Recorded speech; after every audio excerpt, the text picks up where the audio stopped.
Okay, thanks, Danny. Good morning, everybody. We start this morning with the public hearing. This is a public hearing for proposed regional district of Okanagan-Smilkameen bylaw number 2452.224, 2024, and 2800.32, 2024. The proposed bylaw and related information, including written comments received to date, are available for review at the head table. At this public hearing, all persons wishing to speak will be given an opportunity to do so and are asked to commence their remarks by stating their name and address. Written comments may be submitted to the head table before closure of this public hearing. Anyone wishing to speak at this public hearing is asked to do one of the following.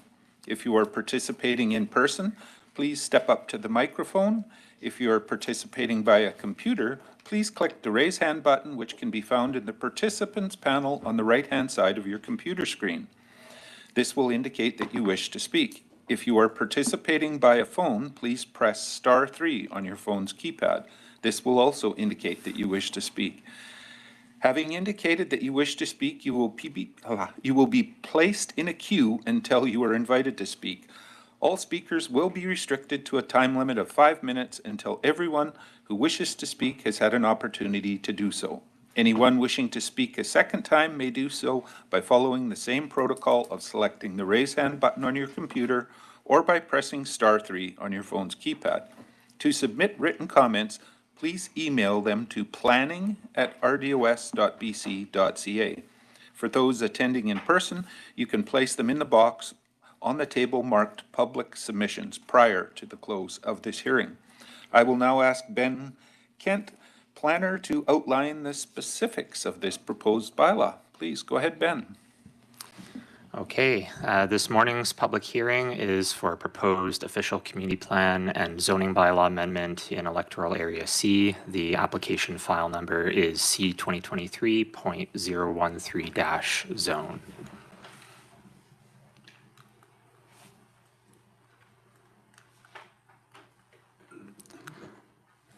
Looks like I'm having some issues with the clicker here. Danny, could you advance the slide for me?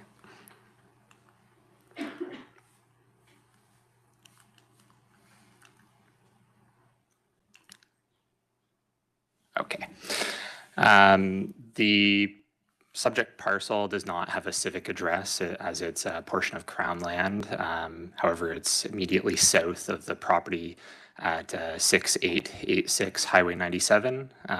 The official community plan designation on the subject parcel is agriculture, and the zoning on the property is agriculture 1.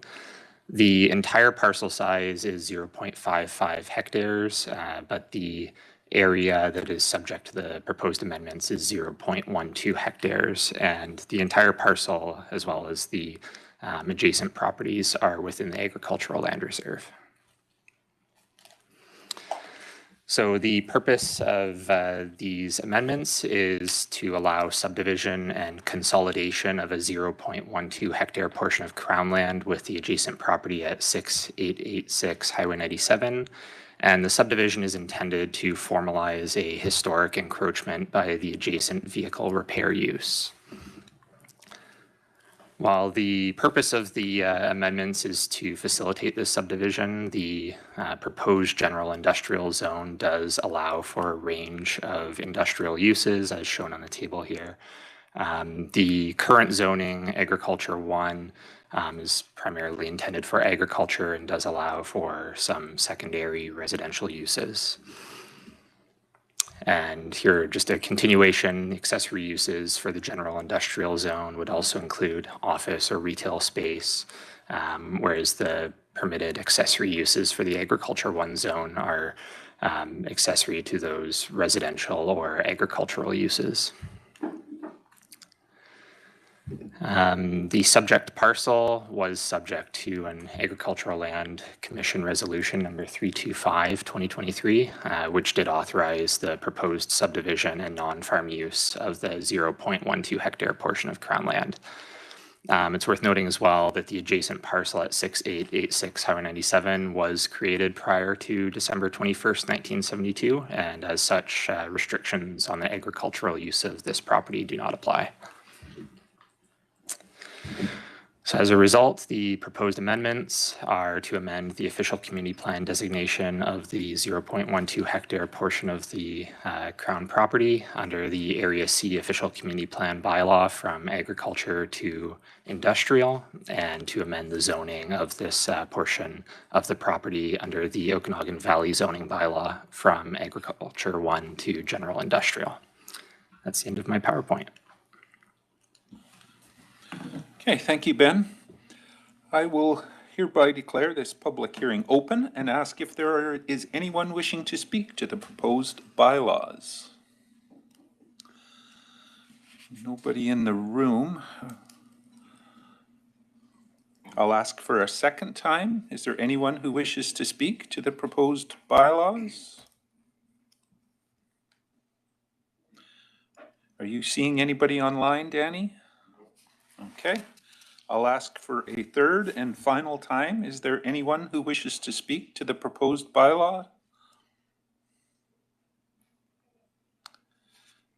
Last check. Not seeing any hands. Hearing none or seeing no hands up, I will declare this public hearing closed at 9:06. Thank you for that. We will go straight into the Environment and Infrastructure Committee, and I'll turn it over to Director Taylor to chair that one. Go ahead.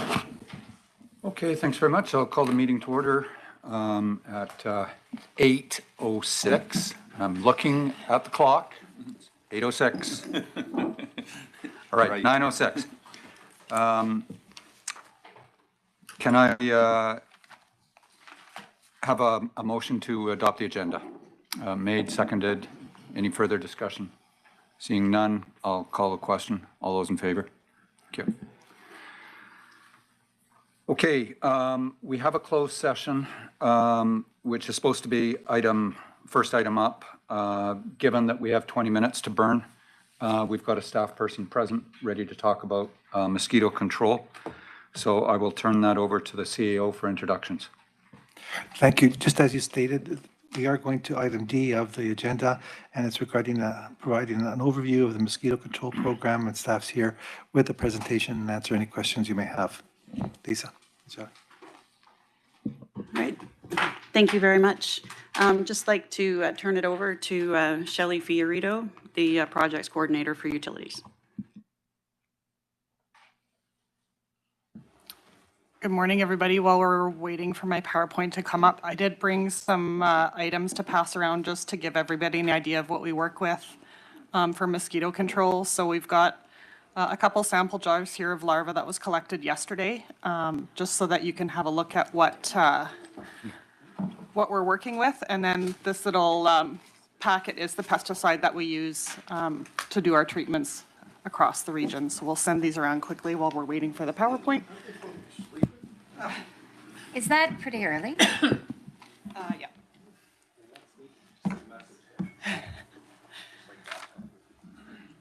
It's early for, it's definitely early for dips that size. Our threshold for treatment is 3 larvae for 1 cup of water, or for 250 mils of water. So you can see that there's significantly higher numbers. I don't even know what the estimate would be for a sample that size, like what the count would be for the larva. So each one of those is going to develop into a flying, biting mosquito. So there's lots out there.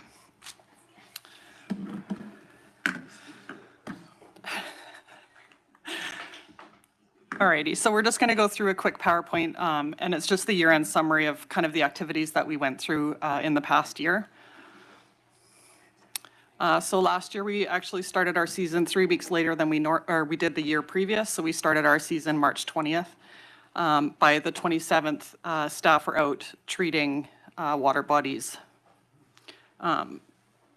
Last spring there was a fairly early period of cool temperatures between January and April, which allowed the snowpacks to build a little bit higher. So we had a really good solid snowpack last spring coming into the mosquito season. And unfortunately in May, we had a significantly high temperature. I think we had kind of back-to-back high temperature periods that depleted the snowpack. So by June 1st, all of this freshet was complete. So we had 0% snowpack going into the summer season. The province had prepared early for Okanagan Lake, so they had done an early release to prevent flooding on the Okanagan side of things, so the lake didn't actually reach full pool last year. And then that was followed by little to no precipitation spring, summer, and we ended up in a stage 5 drought for both Okanagan and Similkameen. So this is what you're looking at rolling around, or it's being passed around the table there. Just to note that little oval blob in the one picture there is the final stage of development before they convert into flying, biting mosquitoes. So that's the final phase. And at that point, the pesticide that we use is not useful or effective in interrupting that life cycle. So when they're the long, skinny, lumpy guys, we can effectively treat them, but once they hit that pupated oval blob stage, they are no longer able to be affected by the pesticide. So on the Similkameen side of things, because the Similkameen is an uncontrolled river system, the water levels and volume of flow fluctuates wildly depending on rain and spring freshet. So what happened on that side was that there was a sudden rise and fall with that really rapid and active aggressive snowmelt for this previous year. And what ended up happening was there was a bunch of abandoned pockets of water. As the water rose, it filled up all those low spots, and then as it receded, it left a whole bunch of these sort of stagnant pockets laying around the countryside or the landscape, which creates ideal habitat for mosquito breeding. On the Similkameen side, this year we did 5 helicopter flights to try and address the aggressive development of larvae in all of those pools that were left behind. So on the Okanagan side, we kind of had a similar thing. Even though the river system is controlled by the dams and vertical drop structures, we did still have some flooding and similar conditions existed. You've got widespread, it's a little bit flatter, so you have a wider spread of flooding. So you can see in the one image there, the entire field is underwater, which makes it really difficult to walk through for our staff. So helicopters are used to, or a helicopter is used to treat those large flooded areas. And then as the water recedes, you end up with those smaller pockets that over a large area can add up to some significant mosquito growth.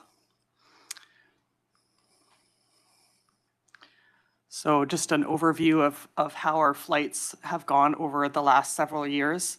They're not entirely indicative. We were just doing a little bit of back checking on our numbers. We've changed the way that our program runs and how we manage the region with the hatches that occur. So 2019, 2020, the reason that the flight numbers were lower was because we were doing both sides in one flight in one day. And now we're sort of breaking it up into smaller pockets because the helicopter company that we work with, we call on short notice. And we can usually jump in there and do like a quick half-day flight to knock back an area, either Similkameen or Okanagan side. So we split that up a little bit more, so it's not as taxing on the flight, not as taxing on the staff, because it's not a usual gentle helicopter flight to do treatments like that with the hopper swinging underneath. It's a pretty dramatic and roller coaster ride type flight. So it's taxing on everybody. So we've split it up so that it's a little bit easier on staff, and we can cover areas and be a little more targeted with our approach. So the numbers look a little skewed because of that. So the challenges that we had this past year was obviously the early freshet and the flooding that occurred and how quickly the water receded. Actually, I should just note too that image in the center there is a screenshot of the interior temperature of the helicopter on the first flight that we did in May. So it was 36 degrees inside the helicopter. So you're sitting in a kind of a glass ball in the blazing heat, sort of swooping and swirling and turning and churning around. So it was a difficult flight for I think even the pilot was having a hard time with that kind of temperature. And when it actually gets that high, the helicopters struggle to function as well. So it was a significant change in what we're used to. So the flooding, so the way that mosquitoes work, they will lay their eggs in soil, and the eggs can sit dormant for up to 15 years.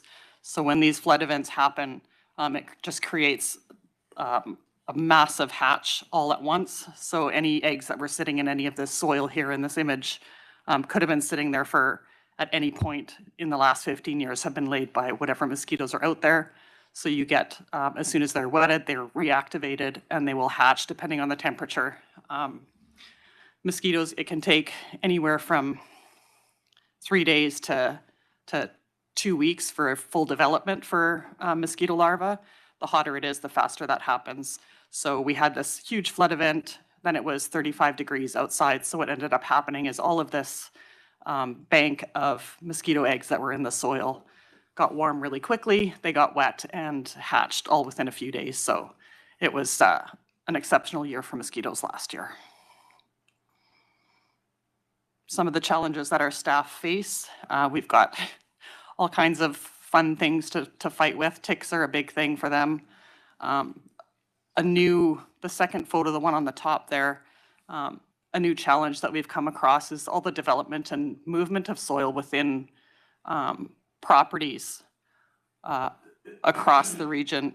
Any fresh soil that's deposited isn't compacted, so when it gets wet like that, it's like quicksand, which is concerning, and it's not necessarily really obvious when you first come across it, so there's sort of some extra caution needed by staff to make sure that they're not getting themselves caught up. They're carrying a 50-pound backpack full of another 30 pounds worth of pesticide in there, so they're weighed down, and to get yourself tangled up in quicksand like that's a little bit worrying. So we've got all kinds of wildlife. We've got deer that are extra curious and want to know what's happening, and they actually are quite interested in the pesticide because it's a corn product. The picture in the soil there, the paw prints are black bears, which we've had an exceptional year for as well.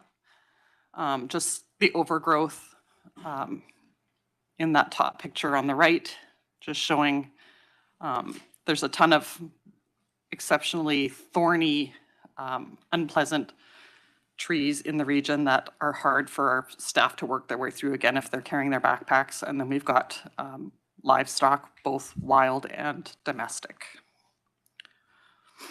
So one thing that we've worked really hard on and that we continue to work on is making sure that landowners are aware of the access that's provided to staff to do treatments on their property. What we're looking for is reasonable access. You don't want to have to be, or it's not possible to crawl your way over. That's in that center photo is like 6 or 7 lines of tangled up barbed wire between the road access and the water. So trying to crawl over that is not easy. And any kind of overgrowth as well is difficult for staff to get at. And there's a limit to how much we're willing to risk to get through to water bodies to do those treatments. So we're hopeful that, or we're working on reminding residents that it's important to maintain reasonable access if they want mosquito control on their property. So some of the misconceptions that we've come across in recent years, and it's kind of continuous education as far as this is concerned, is that mosquitoes are a key species for bats and birds in the region. And we've done a little bit of research on a few different species just to make sure that we're not contributing to the downfall of any type of species. So we've gone in and done a little bit of research and calculations. So the big-eared bat, the Townsend big-eared bat, their diet is generally moths. They will eat mosquitoes. We found that even mosquitoes will end up on any species diet. However, they're kind of fairly low on the list when you've got larger species that are available of insects that provide a greater bang for their buck. So if a big-eared bat were to eat 20 to 25 moths per meal, we calculated that out based on mass. They would need to eat 27,000 mosquitoes every meal just to get the equivalent of their normal 22.5 moths on average that they would eat. And same for barn swallows. Their diet consists of beetles, bees, wasps, ants, butterflies, moths, and other flying insects. But they actually prefer taking large single insects rather than feeding on swarms of smaller insects. So there are many species that will consume mosquitoes, but they're not the preferred diet.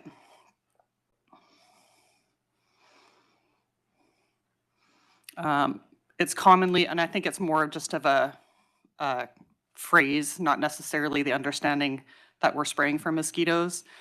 So sprays and fogs that are used are to treat the adult flying mosquitoes. And in our program, we use the granules that we had passed around there, and they're distributed in stagnant water to treat the larvae before they reach the adult flying stage. The benefit of that is that the sprays and fogs are called adulticides. They're a lot more toxic. They're less targeted for mosquito species and can be quite damaging to the environment. So we've chosen to use this product called BTI, which is that corn product we sent around. And what it does is it interferes with their stomach or their digestion process within the gut of the larval mosquitoes. It is targeted for that specific species of mosquitoes and black flies. So it doesn't interfere with any other insect species that's in the water. So we're attempting to reduce the population of flying mosquitoes by lowering the larval levels.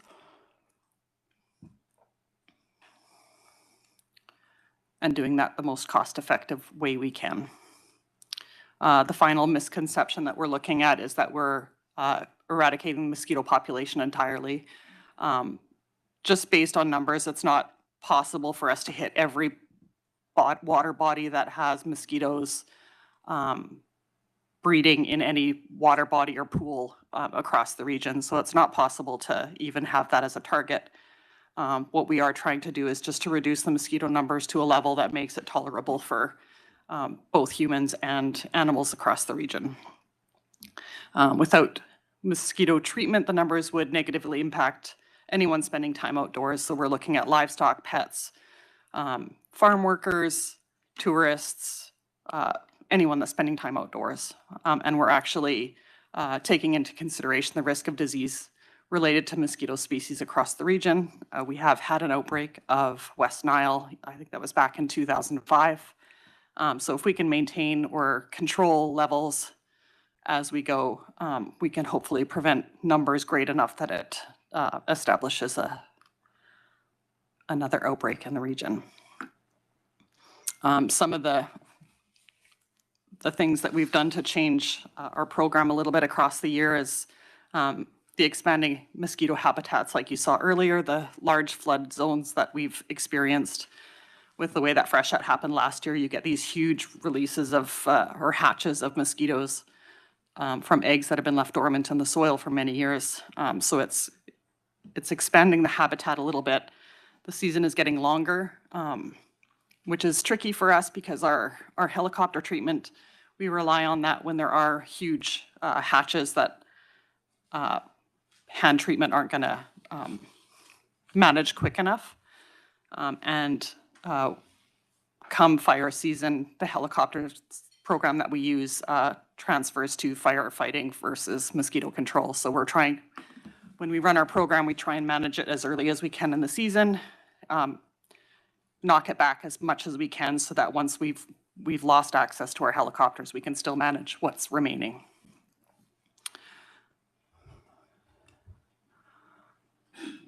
And finally, just a quick kudos to our team. We have two techs that go out and manage the system or the region for us. We have Cindy Bohm, who's been with us for 10 years. And we have Jack Holman as our second, who does the Similkameen side. And he's in his second year with us. They do an excellent job of being frontline ambassadors for both the program and the regional district.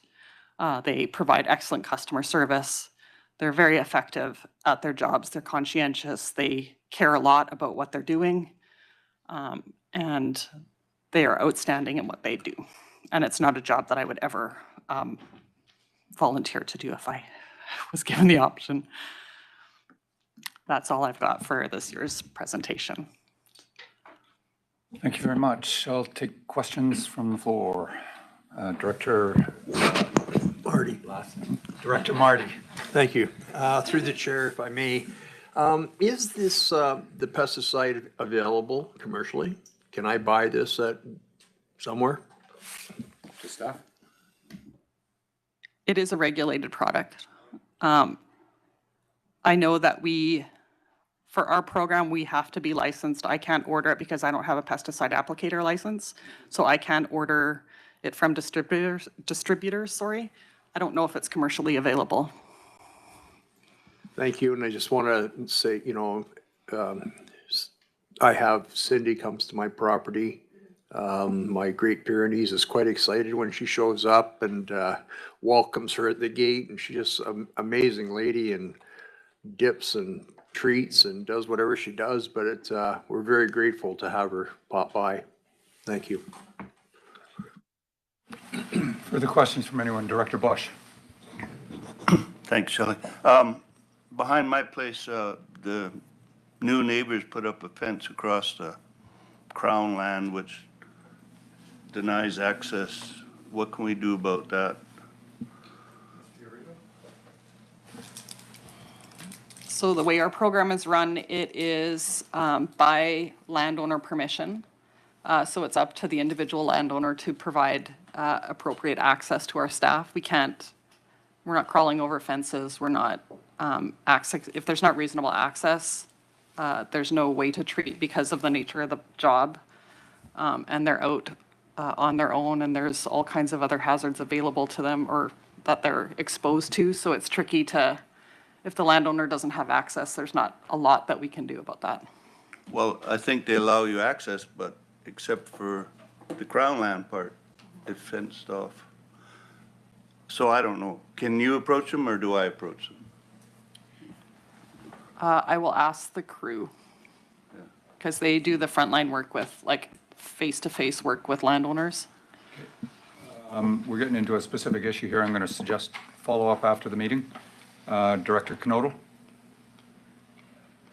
Thank you, and you're doing an absolutely wonderful job under difficult conditions, but I'm just wondering, have you investigated the use of drones? They're being used more and more in aerial spraying for ground crops and even orchards now for limited patches. It would definitely be a lot safer for your crew and give you more realm. At UBCM last year, there was a drone company there that said with the purchase of their drone, they will actually give the pilots the training for the licenses. So that might be an option to look into. I'm just wondering if you've looked at it at all. Thank you. Ms. Fiorito. I have done a little bit of research on that. It's a little bit cost prohibitive. It would be the purchase of the drone, but it's the battery packs and the backup. We'd need a compressor or a generator, to charge the battery pack. So it's a little bit more complicated for treatments. The batteries don't last very long, so it's not exactly cost effective for what we do. Okay. Right. Something to keep in mind for future. Have I got any further questions, Director Holmes? Just could we get a copy of the slides? Thanks. Personally, I think this was really interesting presentation, gave me a much better feel for the program as a whole. So again, to staff, I really appreciate these summaries of different services. Are there any other questions? Because we do have to move on to our next item. Okay, seeing none, I'll thank staff. And Danny, are you ready? Do we have our next speaker? Yes. Okay. All right.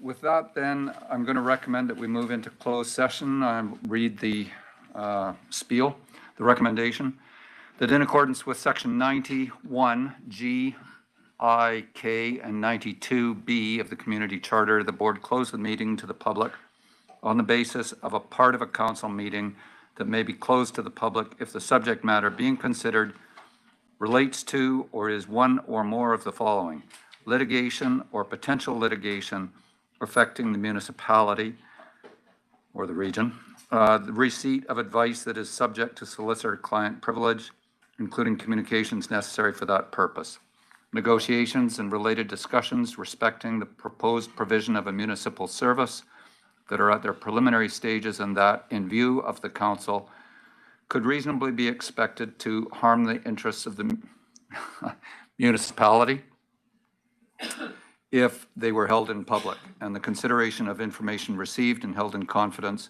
relating to negotiations between the municipality and a provincial government or the federal government or both, or between a provincial government or the federal government or both and a third party.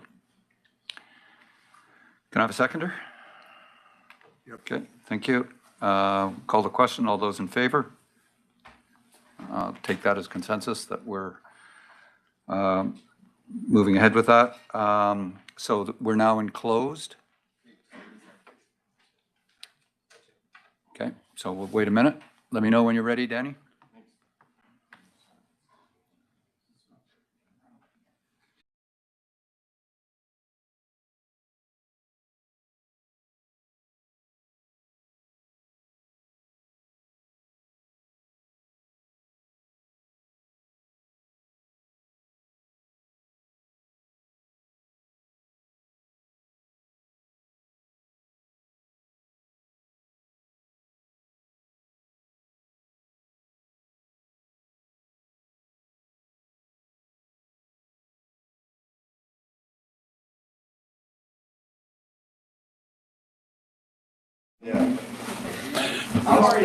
Are we back and open now, Danny? Okay. It's in open. You can continue on there, Matt. Ladies and gents, I'll ask you to take your seats. We've got staff getting ready to make a presentation here.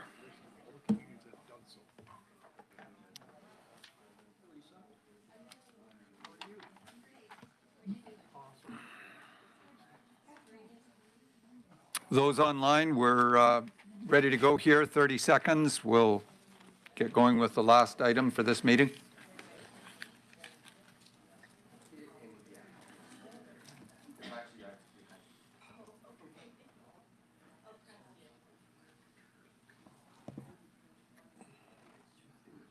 All right.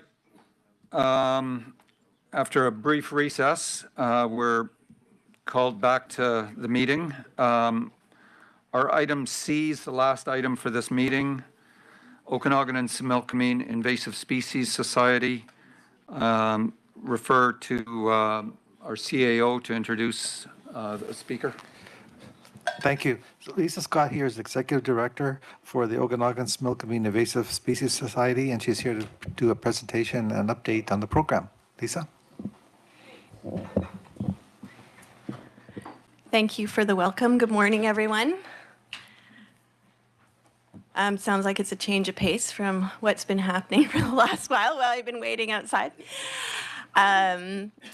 Anyway, great to be here and see so many familiar faces again. I'm here today to just provide you with a brief summary of activities and results from last year with the financial support that the regional district has provided our organization, and just highlight kind of overall what we've been up to. It's a great start to the year already. Crazy to think that we're nearing the end of March. So Again, I'll just start out by thanking the regional district very much for your ongoing support, the increased funding that came last year. It's and the ongoing commitment for the upcoming years. It's already a busy start to the year, and we've been able to do a lot more throughout 2023 and already this year because of the infusion of funding from yourselves as well as the partnerships with other organizations. We've already been in attendance at several events like Semelkameen CD Saturday, Penticton CD Saturday. We attended the Southern Interior Horticultural Show in Penticton. We're booking now for boat shows, Earth Day events, open house at Soroko again. It's going to be a busy year. It's going to be an exciting year. Lots of things happening. So, of course, today I'm here to talk about 2023. So there we go. So I've got a brief PowerPoint presentation here that I'll just go through. So I always like to start out just by doing a breakdown of all the work that we've been doing. And I think everybody's aware it's a combination of on-the-ground invasive plant surveys and treatments. And we do that throughout the whole regional district. We also have an education and outreach component, which I will touch on. And we also do work in the aquatics realm, which is funded in part by the RDOS, so I will touch on that as well. So starting with the invasive plant work, which really is the significant portion of our budget. These statistics here are for all funding partners. This is everything that we did last year, just to be clear. We did assist all of the municipalities, and we treated a total of 28 species. Those treatments included 221 chemical treatments covering just over 9 hectares and 60 mechanical treatments covering almost 1.3 hectares. We always start out by doing inventories, which just means surveys of the areas where we plan to do treatments. And 56 of those sites had no plants found, which of course is the ultimate goal. We're hoping that we don't find invasive plants, or essentially they are being reduced. And just some pictures here in the top. That's looks like it's out at White Lake Basin, and then on the bottom there we did some work in the city of Penticton, cooperating with the SPCA and helping them out there, and I'll touch on that a bit later. We did add 2 new partners this year, which I think I'll just remind you, this is our 28th year. It's very exciting. I've been there right from the beginning. We are the longest running invasive species society in the province.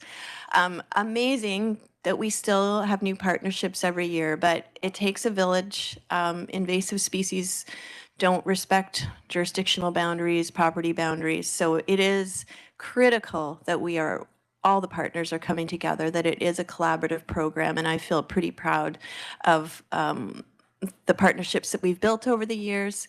So we did partner with Ducks Unlimited in 2023. You probably would have thought we had done that before, but this was new. This is great. We did management plans for 2 of their properties in the South Okanagan. And then we were also hired by City of Kelowna. So a little bit outside of the RDOS, but they had heard about us and they wanted some support on one of their projects on Mill Creek and Mission Creek. So just thought I'd mention that. All right, so the money that you have provided. So the invasive plant work on RDOS lands or working with the municipalities, we worked on 13 different invasive plant species, a total of 41 surveys over 2 hectares.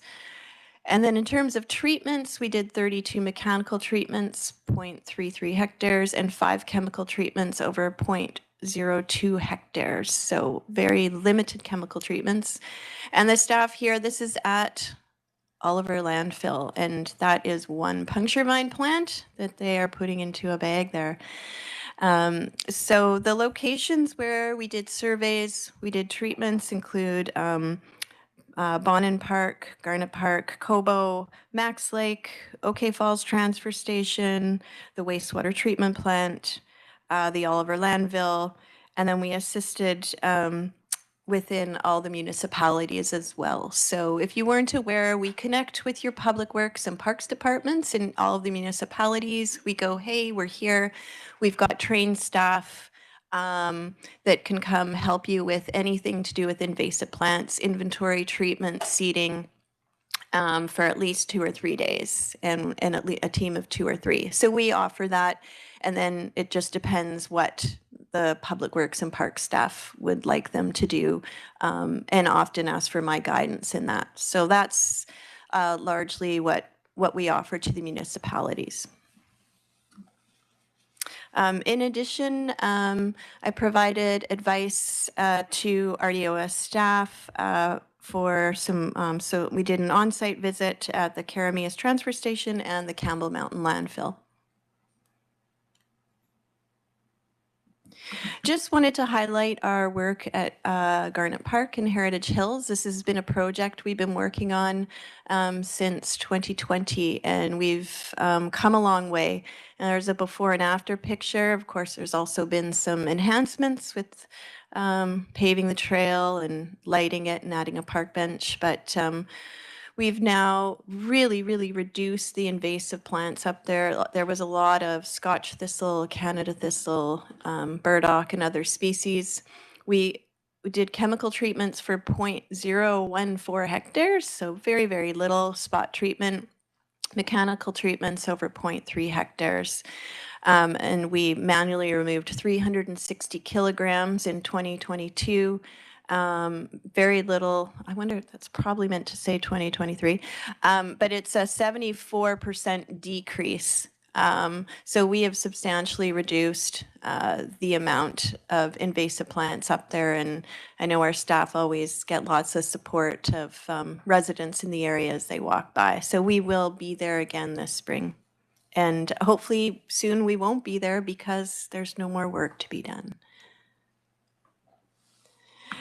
I did want to add that part of what we do is every year we do collaborate with the local bands. In particular, we've been doing a lot of work with the Penticton Indian Band, and just wanted to highlight that on this slide. They actually came to us and asked for support to get certified with pesticide applicator certificates. This to me is huge. I've been working on and off with the bands over my whole career, and there were times where there was pushback with biological control, natural insect enemies, and there was no way a drop of herbicide was going to happen on reserve land. And this has been changing over the years with various bands coming on board to recognize that an integrated approach is important and having all the tools available. And so we did have, I believe it was 7 band members, 7 or 8, participate in a 1-week training session, and 2 of our staff joined as well. And that's part of the natural resource team at the PIB. So we will continue to reconnect with them and see how they're doing and provide them ongoing assistance in this regard. And we are fortunate, one of the training days, we needed a spot where they could do some training, and the Penticton Fire Department allowed us to do work on their training grounds, which was great. Again, it's all about partnerships. A lot of what we do, as you probably know, is working one-on-one with private property owners. We put our face and name out there, website, social media, so people do know how to get in contact with us. But sometimes we take the initiative and we do the door-to-door contact. It's literally what it states. We go, we knock on doors, we're ready to leave something at the door with information if they're not there, or we'll try again. But I feel very strongly about that one-on-one conversation, and that's when you get true engagement and understanding, not just reading an article in a newsletter. It's not just random, it's typically in relation to where we are doing treatments or there's an outbreak of a particular invasive plant. It just so happened last year there were 2 locations, both in Summerland. One was to focus on a toxic plant that I've talked about before called Hori alyssum, toxic to livestock, and it's driven a lot of work that's happening over the last few years in Summerland. And the other species is puncture vine. And there's one of, that's Susie there, works for the District of Summerland. And we had a great partnership program last year where we were working with residents, including the agricultural sector and some rural property owners and people that walk by to warn them about puncture vine along the roadside.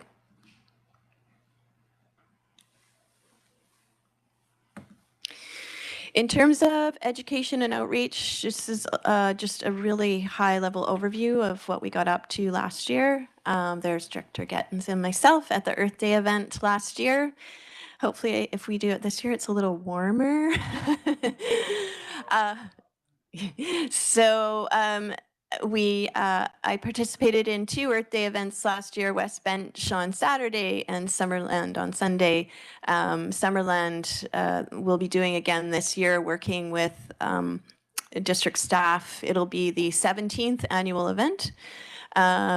Last year, again, we went to the Sorco Open House. The Owl Rehabilitation Facility will be there again this year. There was an event at the Gristmill Gardens. And as I mentioned, we've already been to 4 events this year, and it's still March. So a lot more events happening this year, I think, coming off the pandemic and a lot of things opening up again.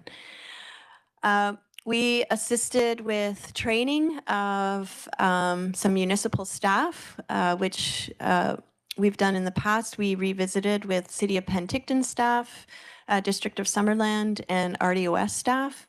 We've already reached out to the other municipalities, and there's definitely interest. Princeton has said they'd love to have some training, Oliver and Asius. So I expect we'll be working with your Parks and Public Works staff and bylaw services, planning, who we just open it up to whoever would like to come. Did a lot of presentations last year, outdoor clubs, other community groups, articles for newsletters.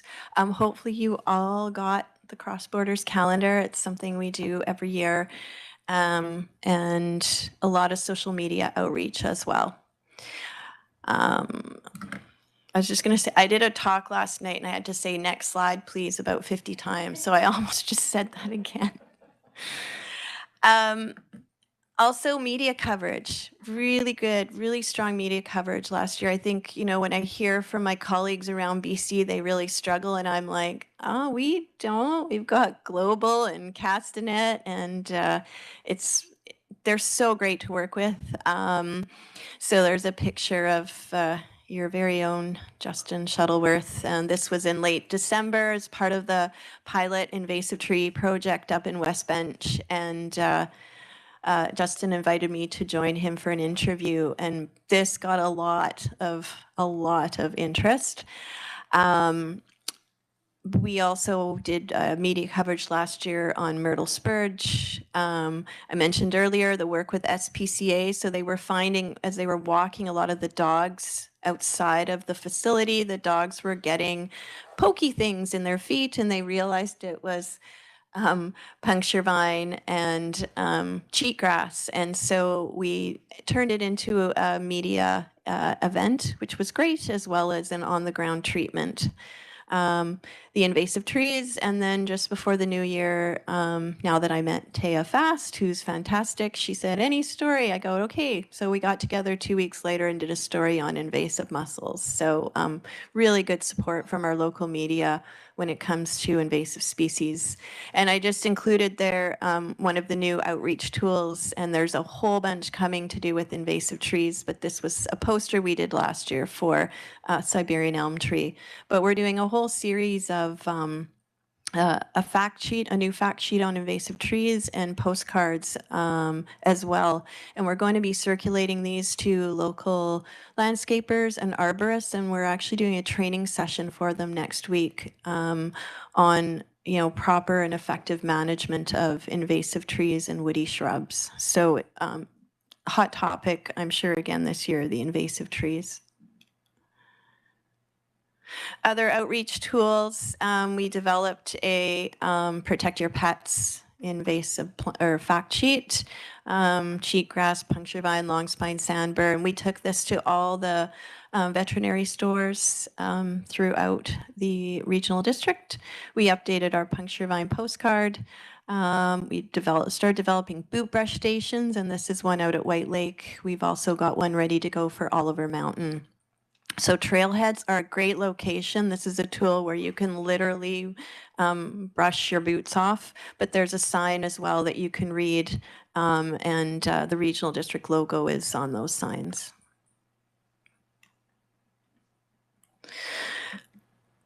I would say one of the biggest roles that we play here is connecting with constituents. As I mentioned, we get phone calls, emails, what's this plant? Help me out, I just moved here, or I saw you at a community event. Can you come talk to our homeschoolers? We get all the questions. So I keep track of everyone that calls, everyone that emails, everyone that stops me in Nesters. I live and breathe this. And I always like to do a summary for you just to show you sort of where those inquiries are coming from in terms geographically, what they're asking about, and how they heard about us. So it just really helps guide the program in future years. So this has been changing a little bit. It used to be almost 100% plant inquiries. So you can see a little bit more now. AIS, that's aquatic invasive species. Fish questions, I mean, there was a lot of goldfish early in the year, so that accounts for that. People getting concerned about the spread of goldfish in their lakes. Some general inquiries, invasive insects, but again, it's still, 83% plants. It still is the biggest issue. And as you can see, every single area of the regional district, there's people getting support.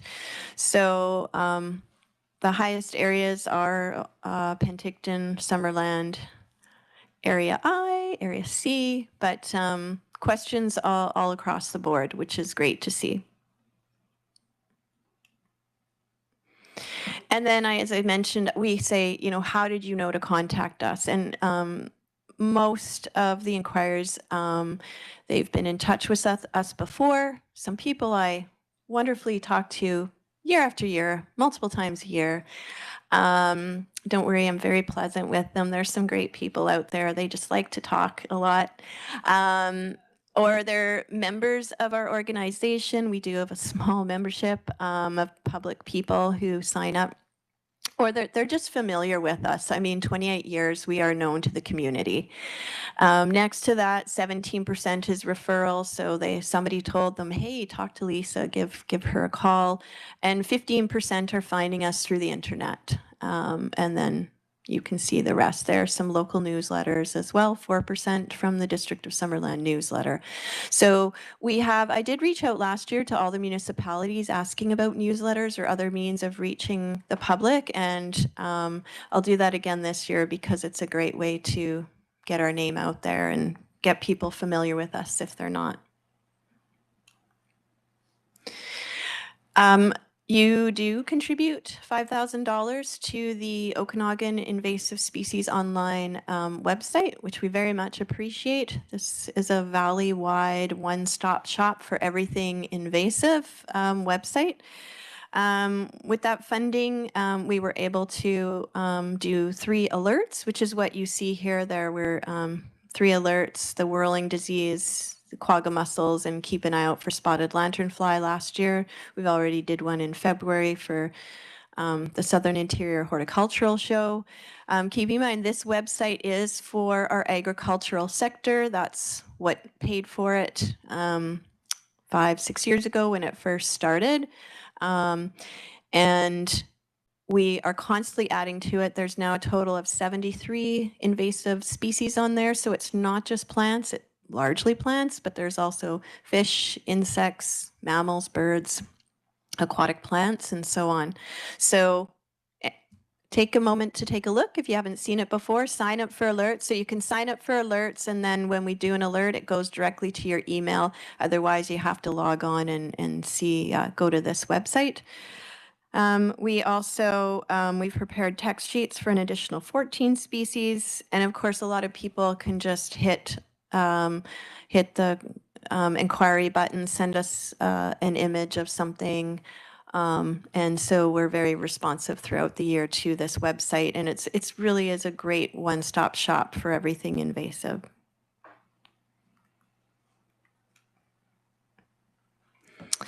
You also contribute $5,000 a year to our aquatics program, and we're very thankful for that. So just an overview of that program last year. There's just the one slide. So we did have a staff of 4. Hopefully you ran into them at some point at a boat launch or an event. They connected with over 3,300 people last year.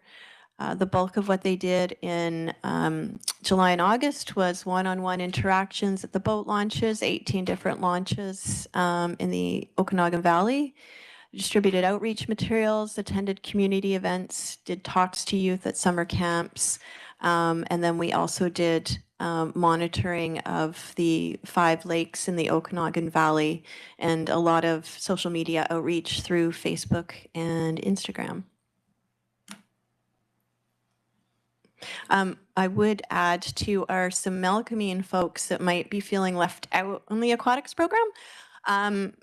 As you probably know, we've always been doing our work for the last 12 years in alignment with the Okanagan Basin Water Board, so it has been within the confines of the Okanagan Basin, but we just applied this year to for the monitoring again, and they have identified the Similkameen River, Otter Lake, and Allison Lake as being priority for monitoring for invasive mussels. So we applied to encompass those 2 lakes in that river. So I'm really hopeful that we'll be able to expand our aquatics program into the Similkameen Valley from a monitoring perspective, not just providing education. And while it's not directly through the OASIS grant that I'm talking about today, we are very thankful for the funding we've received over the years for through the South Okanagan Conservation Fund. We did receive 2 years of funding for our middle school project called Biodiversity Under Siege. I'm really, really proud of this one.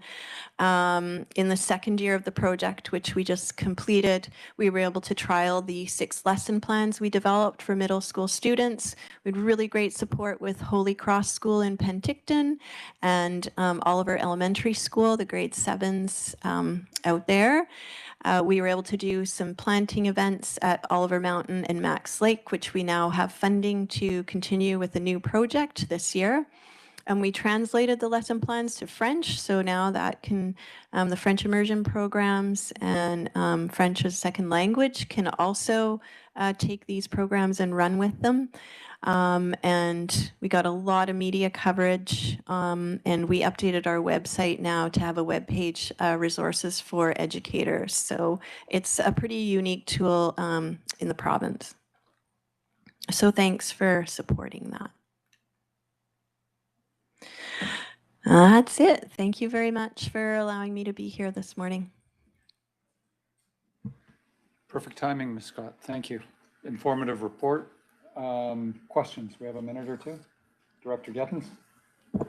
I just want to say thank you very much, Lisa. And I just wanted to recognize your effort around the invasive pilot in Area F that we did. So in Greater West Bench, we put aside some money to start to manage the invasive species on RDOS land, and the idea being that how can we expect citizens to do it if we've got a bunch of invasives in our parks? So we ended up cutting down some pretty significant elm trees, like where you drive by the parks and you can definitely see a difference.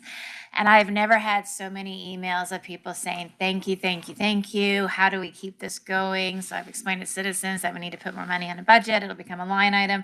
And we're also doing that with fire smarting as well. So it was a really good, feel-good project. And that mussel program, and the $5,000 seems like such a ridiculously low number for the risk that we're taking. And I really, really struggle with that we're not doing more on the mussel program personally. And you were really helpful with the resolution we took to UBCM last year. And I don't know what happens. Like, they get passed and then they just sit there forever, because it wasn't the first time we've asked for some help on invasive species. So with your network, if there's ever anything more you can hear that we can take to UBCM in another way, please let us know, because I just feels like we're waiting for the mussels to come. We're just waiting for the problem to come. And I know you're doing a lot of work, but I feel like we should be doing more to support the work that you're doing. So just thanks for everything, Lisa. Thanks, Director Gettins. I'll just add, I did a presentation at the Kelowna Yacht Club last night regarding invasive mussels, and Ron Cannon was there and did mention UBCM and mentioned that there is a resolution going forward. I presume that would be at Silga. So it did sound like there is momentum from Okanagan local government happening already, so which is great. But yeah, I do. I mean, it's just like my presentations to the Select Standing Committee every year. I go in now and show them the list of resolutions that they've recommendations every year for, like, changing our invasive plant legislation. It's terrible legislation in BC for invasive species, and making it a line item in the provincial budget. And they say, yes, that's great every year. And yet we don't see a change, or we see a decrease, unfortunately. Okay. But thank you. Thank you. We're short on time. I think we have two questions, one from Director Bloomfield and Director McCordoff and Alpin. And four. Keeping on going here. All right. We're out of time on our agenda, so let's have the first question first. So just a very quick comment, and you just covered it in your answer to the previous question, and the invasive mussel question is becoming a very serious issue that is being dealt with very seriously by certainly municipal governments up and down the valley. At a meeting with we had recently with Kelowna, West Kelowna, Vernon and Penticton, and it was agreed that this was going to be a focus moving to Silga and then on to UBCM and be looking for regional district supports as well. So I think there's going to be a very big, serious push on the zebra mussel question. And so I expect to see some fairly quick answers, quick in provincial government terms, but fairly quick answers on these questions. Okay, I'll take that as a comment. Director McCordoff, and then Director Bush. Thank you very much, and thank you, Lisa, for all that you do in terms of invasive species and plants and animals and everything else that you do. Lisa and I were at, Shelley, we were at a meeting recently in Kelowna on March the 10th, I think it was, and it was all to do with, put on by OBWB, invasive mussels, and we probably had 100 people there, many people from all over the Kelowna area and all the way down here. And what we were talking about was, how do we prevent this? What do we do if it gets here?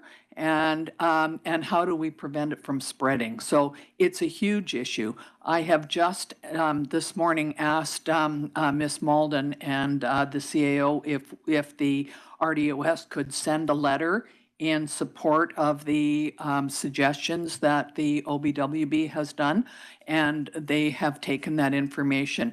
Most municipalities and regional districts have sent letters to not only the feds, but the province concerning this issue, and the more the better. And I think that it's really important. Certainly municipalities have done it, and I think that it's important for the RDOS to do it as well. So thank you very much.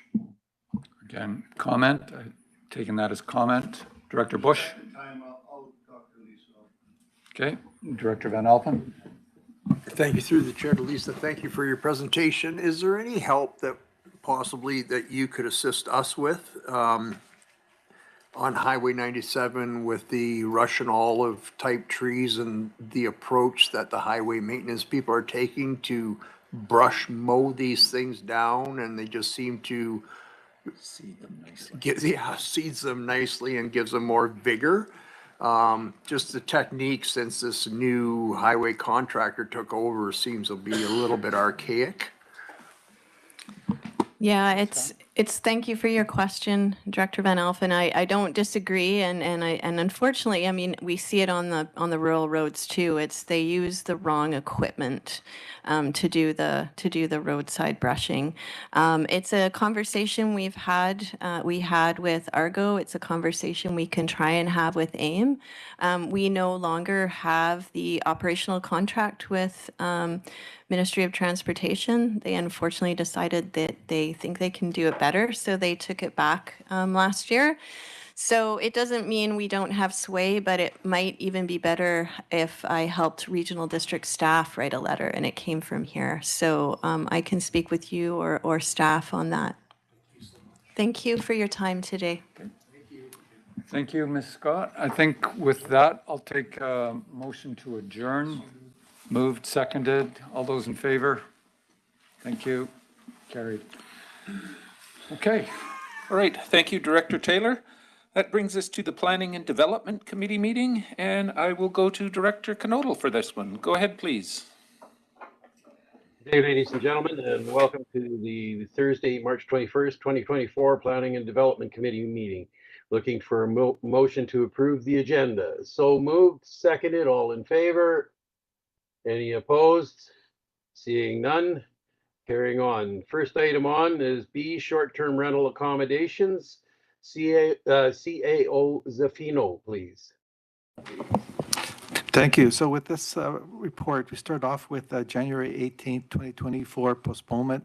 At that time, there was a motion that is still outstanding, and that's the Regional District of Okanagan-Similkameen not submit a request to the Minister of Housing to opt in to the principal residence requirement under Short-Term Rental Accommodation Act 2024 to 2025. So with that, that's the first issue that the board should deal with, and then we could discuss the report.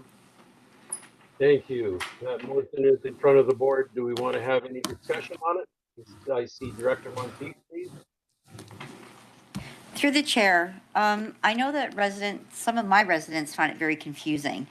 The agenda makes it appear that the administrative recommendation is that, but yet the report speaks to differently. So can we get some clarity that the motion on the agenda as presented was a motion that the board made before it deferred the conversation? Is that correct? That is correct. It was a motion by Director Miller, I believe. Yes, that is correct, and the motion on the current report is just the opposite, talks about opting in. Thank you. Any other questions on this before I call the question? Seeing none, I'll call the question. All in favor? Seeing none, all opposed? What are we voting on? I think there was confusion on what's being voted on. So. Okay. Can I read the motion? Yes, go ahead. Okay. Dale.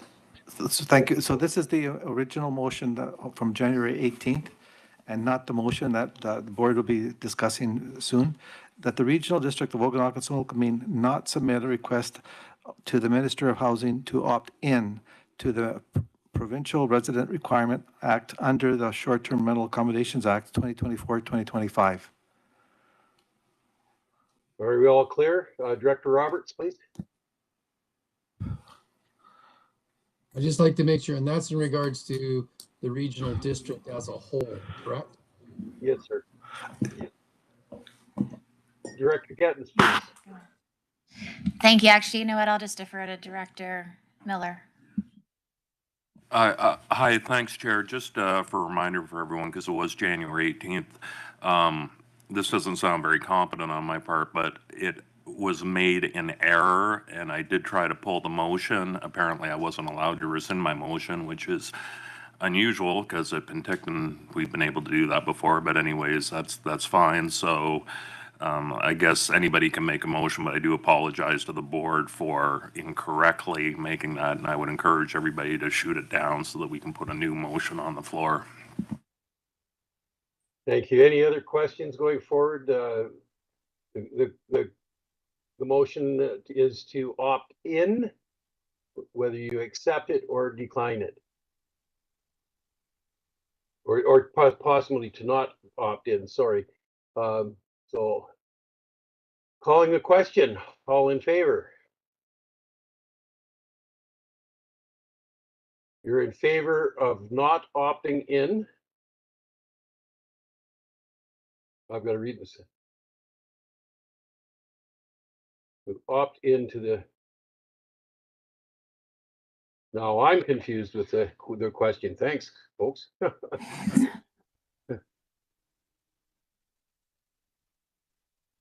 That the regional district of the Okanagan-Similkameen not submit a request to the Minister of Housing to opt in to the principal residence requirement under the short term.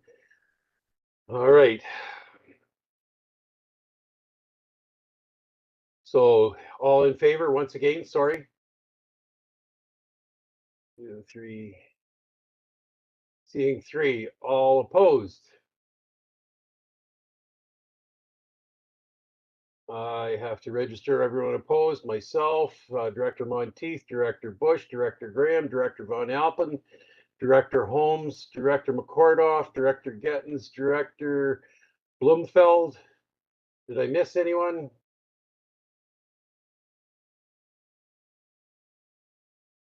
Taylor. Director Taylor, Director Johansson, Director Miller. Director Miller. Ms. Malden, where does that leave us with the count? And we. Motion is defeated. Thank you. Thank you. Carry on. I gather we do have a presentation from the staff at this point. So do you want to do? So could I have a point of order? Yes, Just sir. point of order. Sorry, Chair. I know you're not here, so you can't see, but we have a lot of signs in the audience, and I don't think that's appropriate. I don't think the signs should be here, and I would like to ask if you could ask them to leave their signs outside the chamber rooms.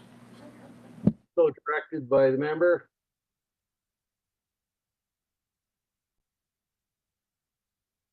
Are we in compliance at this point?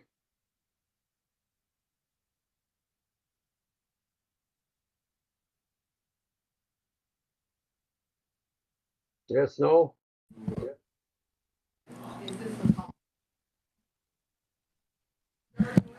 All we can ask you is to be respectful.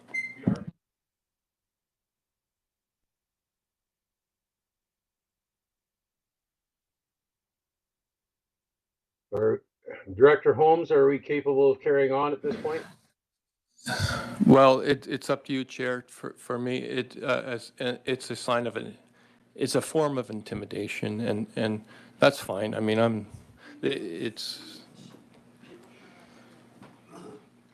but it's your call, Chair. I'm not sure what direction I would take at this point. I've never seen the protocol for stopping anything like this. We've never had that issue in the past. So, Ms. Malden, can you please advise?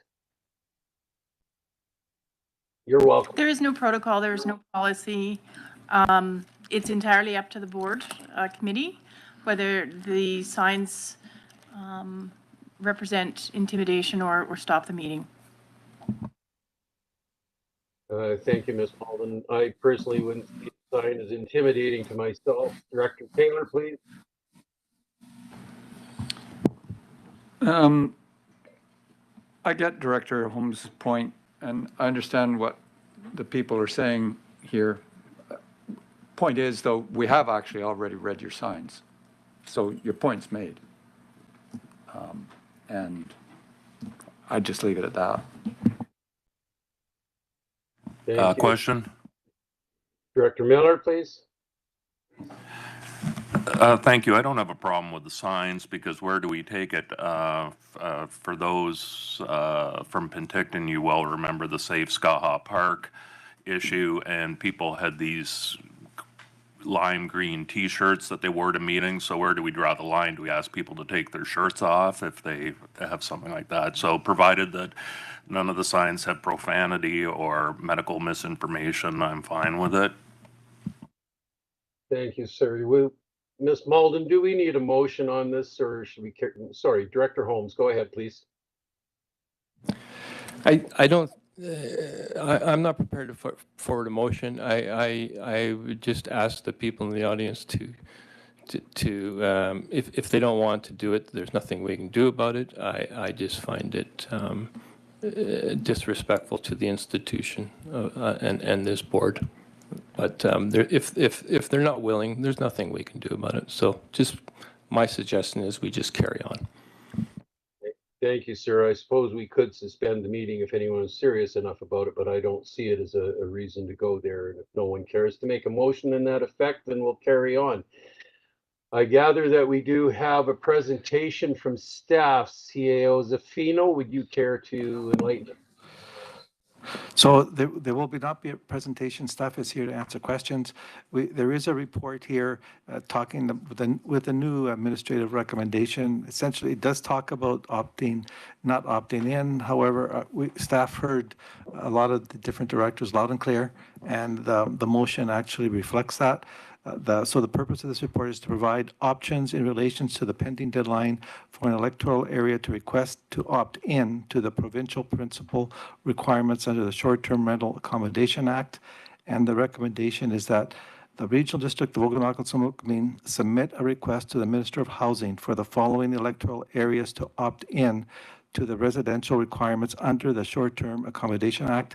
It says 2BA because each and every one of the 9 directors have a recommendation if they can opt in or out. So the recommendation here would be that for those that want to opt in would communicate that and vote on opting in. Thank you very much, sir. Any questions for the staff before we, Director Roberts, please. Thank you, and to add clarity to my earlier voting, that was just in spite of the one prior being not the regional district as a whole to vote in. And I am supportive of this because in my particular area, it's not necessary. It's not something that we want to have in Area G, but I completely understand the desire of other areas. So I'm in support of the ability of the individual areas to choose to opt in or opt out. Thank you. Thank you, sir. So Area G is not opting in. Anyone else? Thank you. Point, please, Director Coyne Sr. Yeah, we're not interested in opting into this in Area H. It's not going to solve any problems for us, so I don't want to have anything to do with it. Thank you.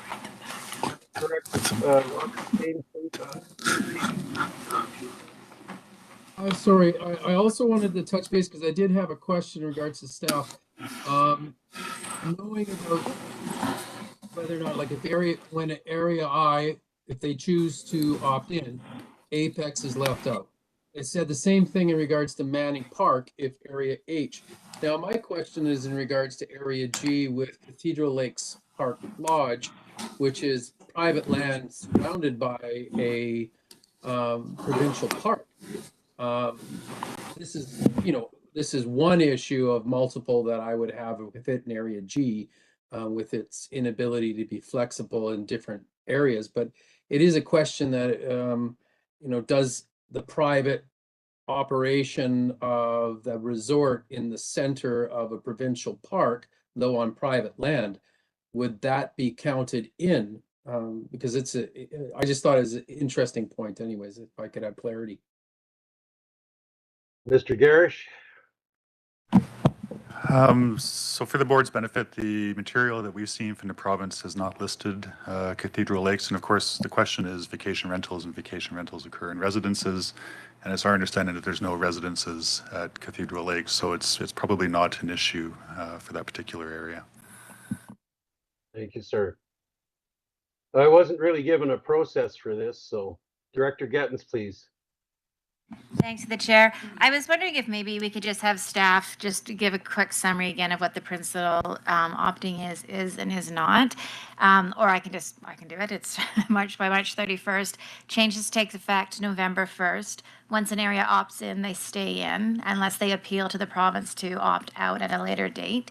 If you don't opt in by March 31st of this year, you can do so every March 31st of every year.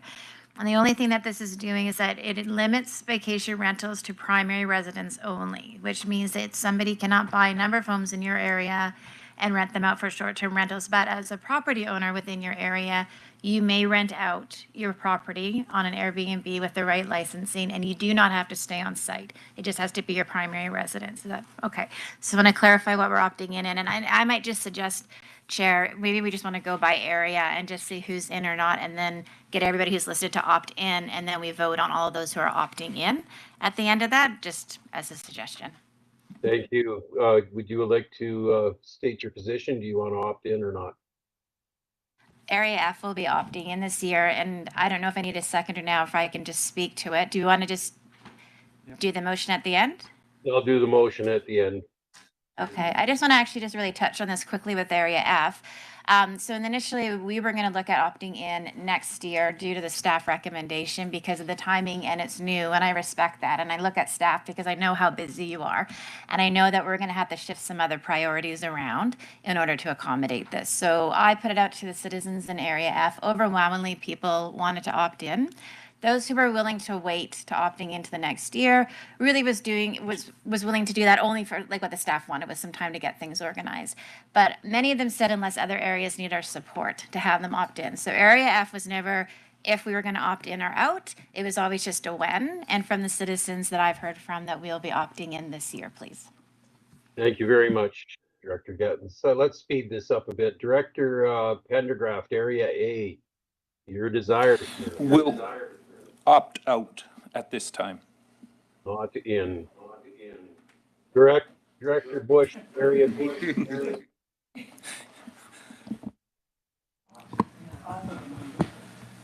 I'm similar to Area A.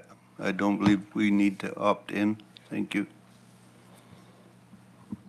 Area C, that's me. I'm not opting in, no. Area D. Taylor. Area D. Yeah, just make a couple of brief comments here. I've consulted quite broadly, I think, done a lot of listening. I think this is a challenging issue. Current RDOS system and tools don't work, and in my community don't appear to be well respected.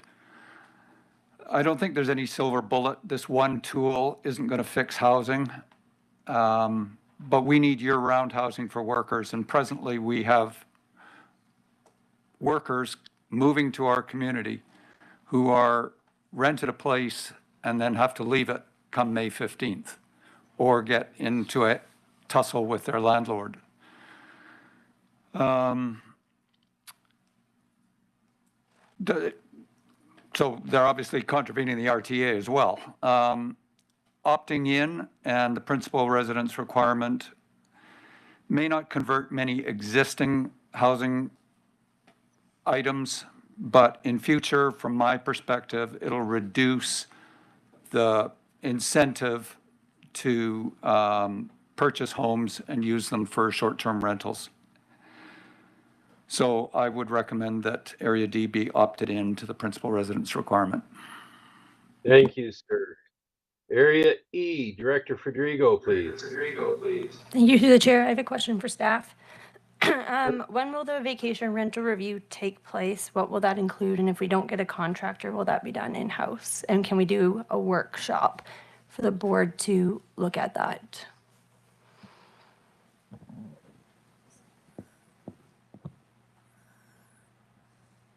Go ahead, Director Gary, sorry. Sure. So thank you for the board's benefit, as you've heard from us many times, we've been waiting to initiate the vacation rental review pending some of the completion of the larger projects that we've had on the books for a number of years now. And I believe two of those are up for potential adoption today, being the Area E OCP and also the subdivision servicing bylaw review. So our plan at this point is we've been updating the RFP that we had put out last August for the Vacation Rental Review to reflect the fact that there's now the Short-Term Rental Accommodation Act, and then we're also going to have to update it based on the outcome of this item before you today. And we're anticipating that, yes, there will be at least one workshop, if not more, with the board. And we're also tentatively looking at coming to a forthcoming Planning and Development Committee just to get direction from you on a proposed public engagement in relation to this project, because we want to make sure that we're all on the same page in terms of how we're consulting with the various communities as part of the Vacation Rental Review. So we're hopeful that we can get that done in April, release the RFP shortly thereafter, hopefully have it close in May, and then commence work on the review before the end of Q2. Thank you, Director Friedigo. Does that answer your question? That does. I have a question for Mr. Zaffino. If Mr. Zaffino could talk about business licensing and business licensing process, and when we might be able to see that come into play. Mr. Zaffino, please. Thank you. So regardless if those are opting in or out, business licenses are required for all of the 9 electoral areas. We're in the process of buying the software right now. We have staff that actually knows how to use it from previous employment in other areas. We don't technically have to have it up and running until November 1st, but there will be a report coming to the board because we'll need new business licensing fees. And I suspect there'll be 9 separate fees with subclasses. So that will be coming in the very near future. There'll also be a bylaw amendment changes for the penalties, because they go up to $50,000 now, and the MTIs, they go to $3,000 a day. One of the things that I'll be asking the board is to actually lobby the province to see if we can have those fines transferred to taxes if they're not paid, because we're going to be having an awful lot of court time where staff's going to be in court trying to collect, and it's not going to be easy. But it is business, going back to the business licenses, it's in the process and it will be coming soon. Thank you. Director Friedigo. Thank you. Okay, so with business licenses coming online and a vacation rental review, I think through that process we'll strengthen what we already have. The TUP process, I know right now is not strong and it's not great, but it will be able to do what we need to do along with business licenses. So what the province is proposing is that you need to have a business license to be able to list it on your major platforms. So that will be the case. We will have business licenses and they will be there to protect our housing, and they will be there to protect these businesses going forward, because you cannot list on a site without having a business license. So that's going to be one of the biggest things that's going to help prevent where we need to go. Through the vacation rental review, we can look at changing our land use, which is where B&Bs sit. And so a B&B is an allowable use. To be a B&B, it has to be your primary residence and you have to be an owner that's there. With a few small changes, similar to what Apex and Twin Lakes currently have, that says it can be in a secondary suite or an accessory dwelling, will essentially be what an opt-in is for the province. And so feeling with where we can go with what we can do in-house and what we can do around this board table and decisions that we can make here, my feeling is to not have extra restrictions and extra paws and hands in there by the province until we can really work through this and see what and how this is going to impact the community. So at this time, I don't feel that it's something that we need to jump into without more information and without a vacation rental review and strengthening of our policies to see where we're going. So Area E this year will not be opting in. Thank you. Area I, Director Monteith, please. Through the chair, Area I absolutely will be opting in. I completely disagree with what was just said. TUP process has not worked for the regional district, especially for my area. I hear about that constantly. The amount of time that's wasted, and I think it's going to be wasted continuing to review something that is no changes are going to be made. So we need to follow suit with the province. The province is definitely looking after rural communities, and I'm absolutely on board. Thank you. That leaves 3. Right, and to make sure that Apex is exempt, right, because they're a resort community.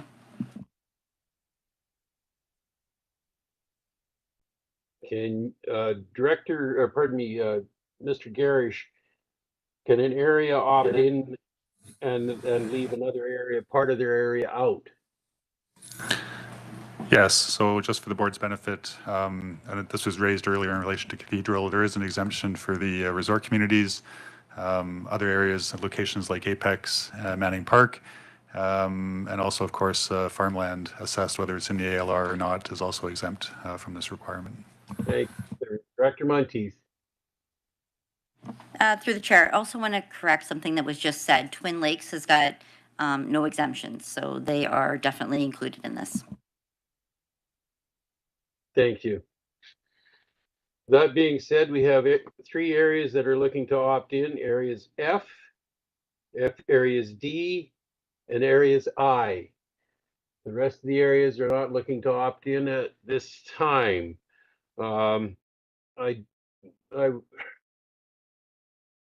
Director Bush? Yes, I was just wondering about the smaller municipalities under 10,000 residents. Do they just decide on their own, or do we even know about it, or what? Mr. Garish, please. Well, I can only speak to the communities that we provide planning service to. So I'm aware that Karamias is not opting in, as I recall, but Osoyoos has chosen to opt in. Yeah. Thank you. Director Gattens, I saw your hand up. Yes, Director Gattens. Thanks to the chair. Yeah, thanks to the chair. I am curious about this vacation rental review and if that's still a priority, because we've got this provincial. Yeah, so I just want to really recognize this. So I know we've been asking for this for a while with Area E, and that having these licenses come down the pipe, and we've got this provincial legislation, and so now we've got staff who are going to do provincial or vacation rental review for the regional district, but we've already got policy, and we know how long these things take. So I'm just curious about what are we reviewing for the vacation rental reviews then? Is it just the TUP process, which we know doesn't really work? Like what are we doing with that? Mr. Garish, please. Sure. So that is one of the reasons why I want to come back to a future P&D committee to scope this project appropriately with the board. I mean, certainly we hear the comments about the dissatisfaction with the TUP process. I mean, we can certainly explore other permitting routes for vacation rentals, but you know, the corollary to that, of course, is in the enforcement component. And what's the board's preference in terms of reactive versus proactive enforcement of vacation rentals? How does that tie into the principal residence requirement? What kind of resources are we prepared to put into it? Those are the kind of questions we're hoping to get answered as part of the vacation rental review, if it's still important to you as a board to have those answered. Thank you. Does that answer your question, Director Gittens? Thank you, Chair. Yes. Director Fedrigo, please. Thank you through the chair. A vacation rental review is going to be important still to do right now, because even opting in, there's still changes that have to be made to our land use, even though it's sweeping. So for some of the rest of us, if you're not opting in, you still need to look at what needs to be changed. We have B&B language in there, which is great because host on site and things like that. But B&B terminology right now is almost outdated. If you look at the city of Penticton and the way that they've got their whole structure around short-term rentals is valuable to look at, and it gives you a tiered system and it identifies what we're looking for. And so taking out that B&B language that we currently have in our OCP to match where the province is going is where our strength is going to be. So just because the province is like, here's a floor minimum tool that you can use to do this, great. For RDs that don't have anything, off you go. We've had a process and maybe not executed well, but a strong process for the last 10 years since what happened out in Naramata. And so it hasn't evolved in that time frame. So now we still need to sit, at least for some of the rest of our areas, to see what that looks like in that evolution and how we can strengthen it right now in our areas. And so I still think if certain areas who've opted in don't want to participate, then don't participate. But I'm gonna be pushing this. We need a review. It needs to be done. And if the majority of us that aren't in it need it, then we can sit down as a who's in this service still and look at it. But it needs to be reviewed And there's a lot more we can do in there to strengthen it. So I'll be pushing for it. Thank you. Director Conants, please. Yes, I had a question for staff. With these these new opted-in areas, and obviously all over the province, but here is what's most important. I think that it's such a hugely hot commodity, staying in homes in the Okanagan, that I think they're going to find a way to still rent some of these houses eventually without having to go online on Airbnb or whatever, doing it a different way. And I was just wondering if you predict that, is there going to be a line, let's say I have a house in West Bench and I know my neighbor is renting theirs out every week. Is there going to be a direct line to the province to complain? Because what I'm worried about is influx of work for our minimal staff that we have here at the RDOS, of complaints because of this. Well, also because this has been in the news so much now, people are going to be much more aware of it. I know that in all these areas and some of the ones that have opted in, I know people that have short-term rentals there and have had them for years and never wanted to get a TUP and never needed to. But now, they're throughout. And I was wondering, or do you think that there's going to be influx of calls to the RDOS, or will there be a direct line to the province? Mr. Garish, please. Well, it's difficult for me to comment on the provincial approach at this point, because I think they're still building it out, to be honest. But I know in the manual that the province put out in relation to this issue of vacation rentals, they're encouraging local governments that opt in or make the request to opt in to ensure that their bylaws are consistent with the provincial approach. And I suspect that's in order to address situations like what you've raised, that if there is no provincial hotline, that our bylaws are consistent with the province, and so therefore that we then become the vehicle through which these complaints are received, and that on the ground enforcement is done by the local government. Thank you. Director Holmes, Director Taylor, and then Director Gettins. Yeah, it's like any bylaw. It's all complaint driven, and it's it's no different. And there's people who break bylaws all the time, and we can't enforce all our bylaws all the time consistently, and so that's why we have a process for how we deal with them. And I don't think we should think of short-term rentals as anything kind of different. It's another bylaw, and and we enforce it the same way we enforce all the other bylaws. Thank you. I see a hand from CAO Zafino. If I may, one of the things, the province actually anticipated this, and that's why they increased the fines materially. When you're talking $50,000 for breaking a bylaw, that's a deterrent. And also $3,000 a day for MTIs. Also, for those that did not opt in, the regional district would have to take care of the bylaw infractions, not the province. Those that have opted in, the province is responsible for all actions. Thank you, sir. Director Taylor next. Yeah, I just want to clarify, as I understand it and looking at what I've looked at, every municipality from Summerland down south has, if not opted in, they have equivalent or very similar bylaw legislation. So the reality is that from Summerland to the border south, in communities of size, the principal residence requirement is in place. And to me, that's a consistent approach. Our tourism industry can work with that, and it helps everybody. It helps the users, it helps the operators, and it helps the community. So I like consistency. It's easy for people to understand. Thank you, sir. And my last, I would make one other comment. This is for now.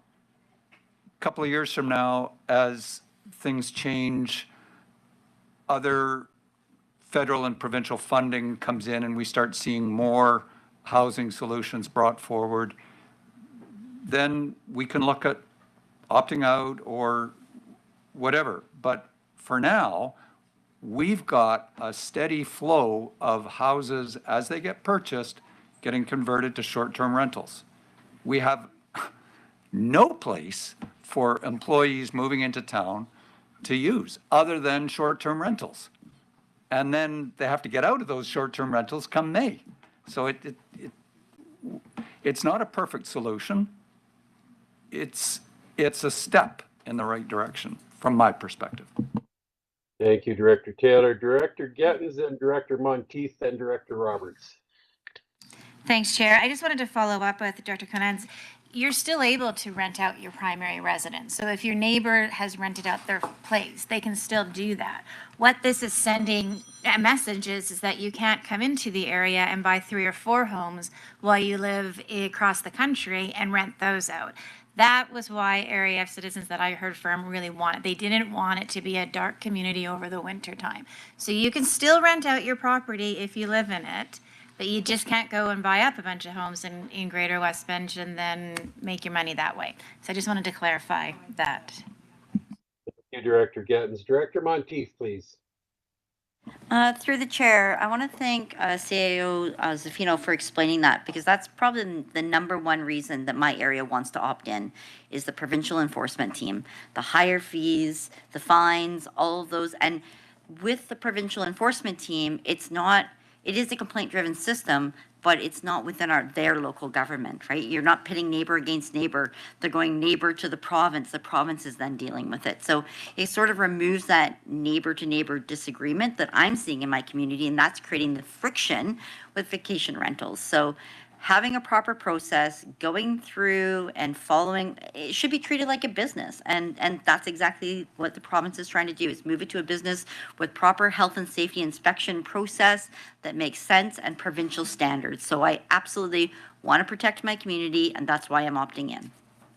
Thank you, Director Monteith. Director Roberts, please. Thank you to the chair.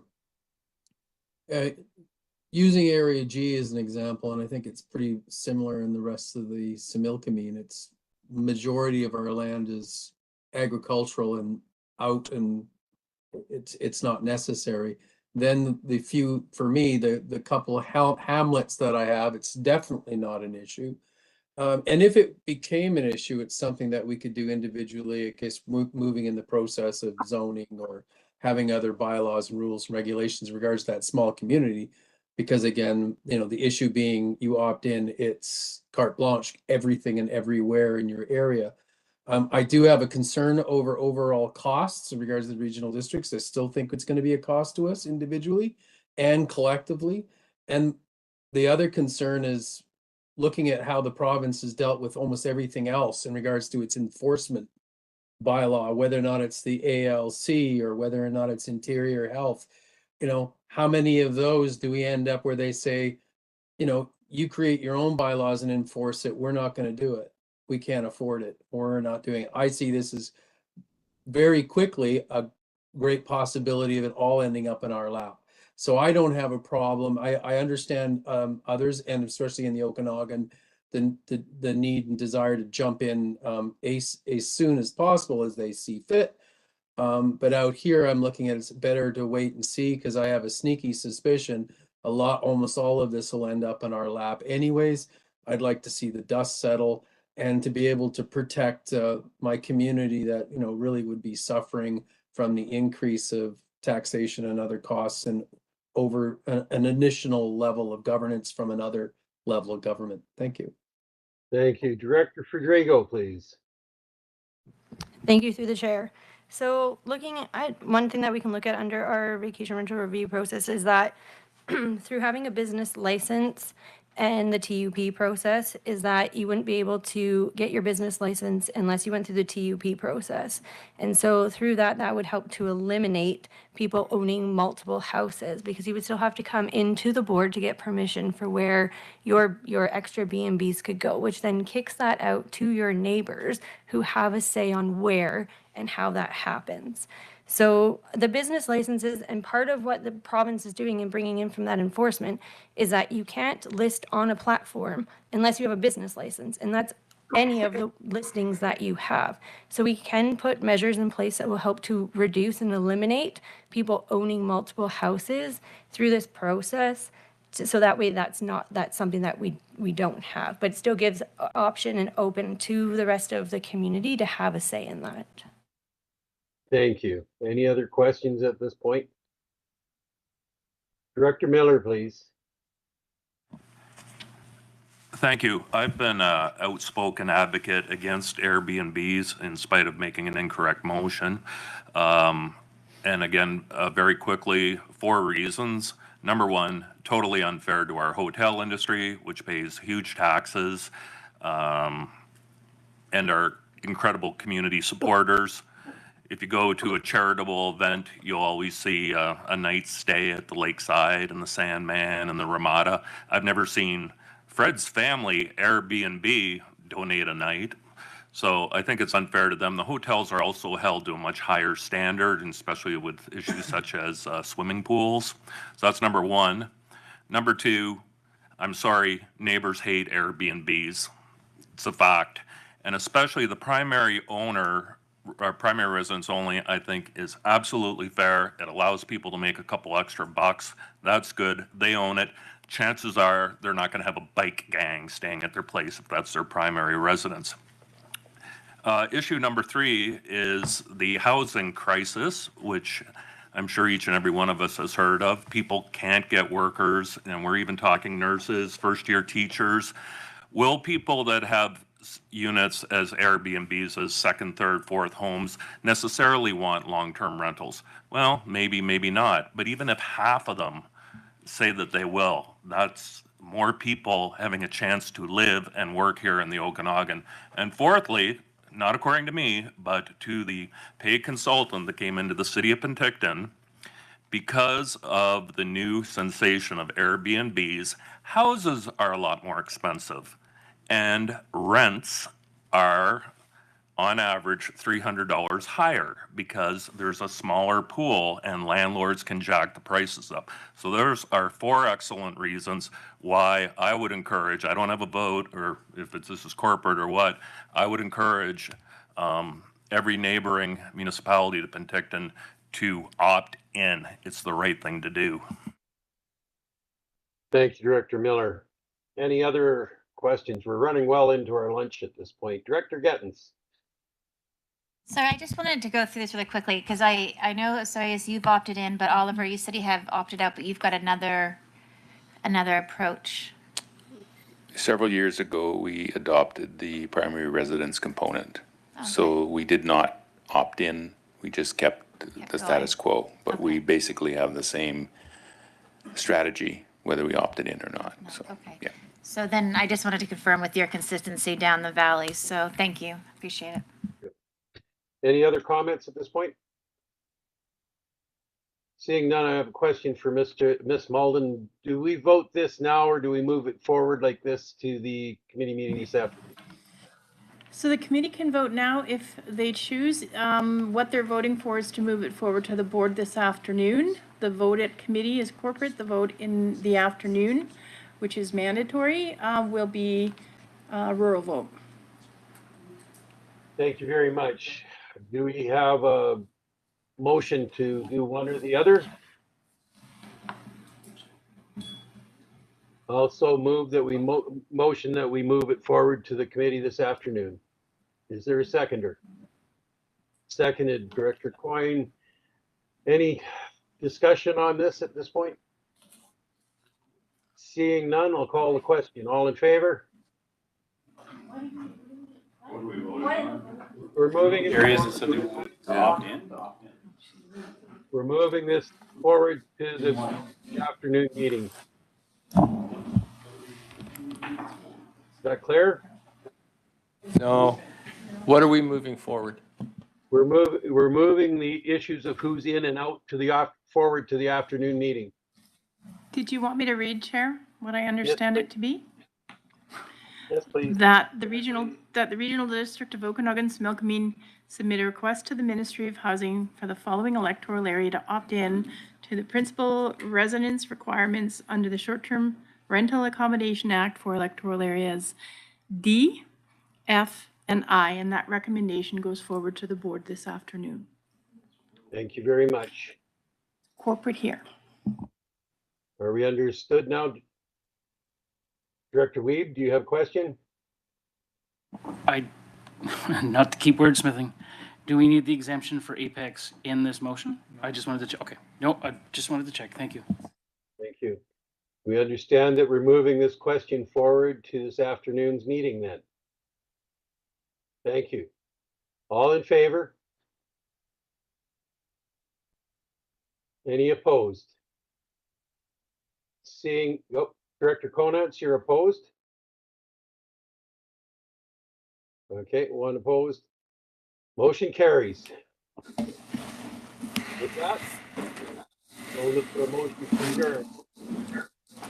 So moved, seconder, all in favor? Motion carries. Okay, I think we can have lunch. We will start just a little bit after 1. So everybody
Okay. If we could start making our way back to our seats, we will start with the corporate committee. I'm gonna keep that under there.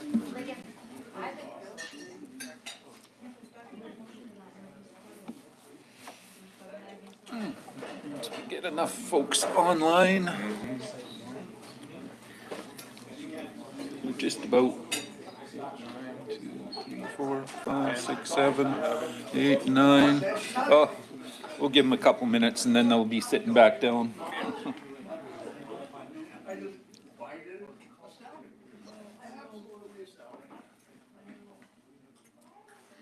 I don't think this should take that long.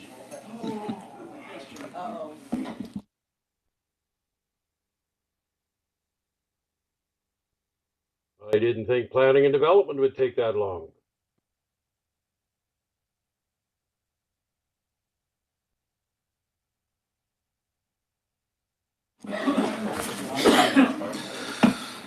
Okay, we do have enough folks here to have a quorum. We will get started.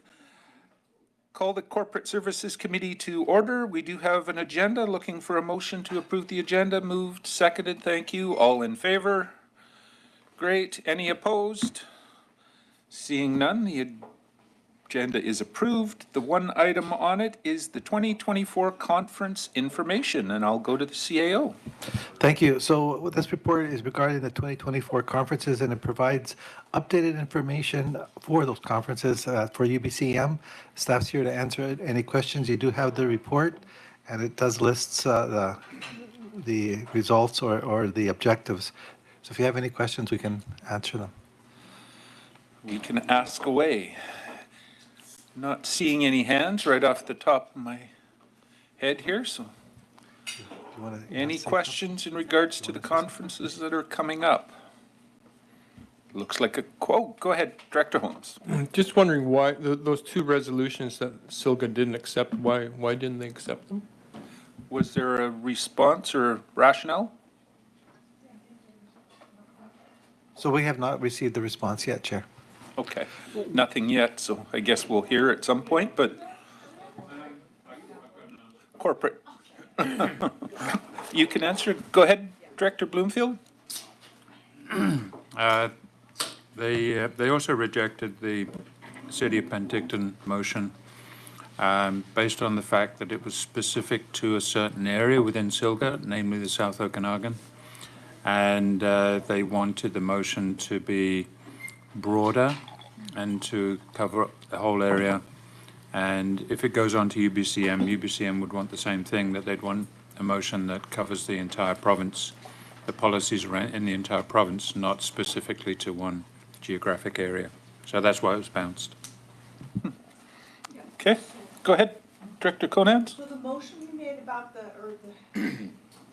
policy, what is it called, what's that? Hit your button for the mic.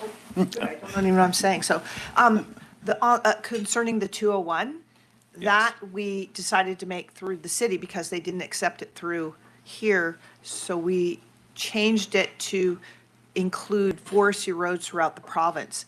But if you look at UBCM resolutions, they have this new thing where it needs to be something that's not local. It has to be according to the whole province, like Director Bloomfield said. They say they'll send them back, and then they say you need to get your area association to advocate for that instead of just you. So if there's something that is more local, they want Silga to go and speak to the minister about it with you. So just it's kind of a change in the way they're doing things now, I think. So CAO? Just one thing I do want to add is that for this UBCM, you are going to get complete support from staff, along with booklets that are going to advocate what the motion or the objective is.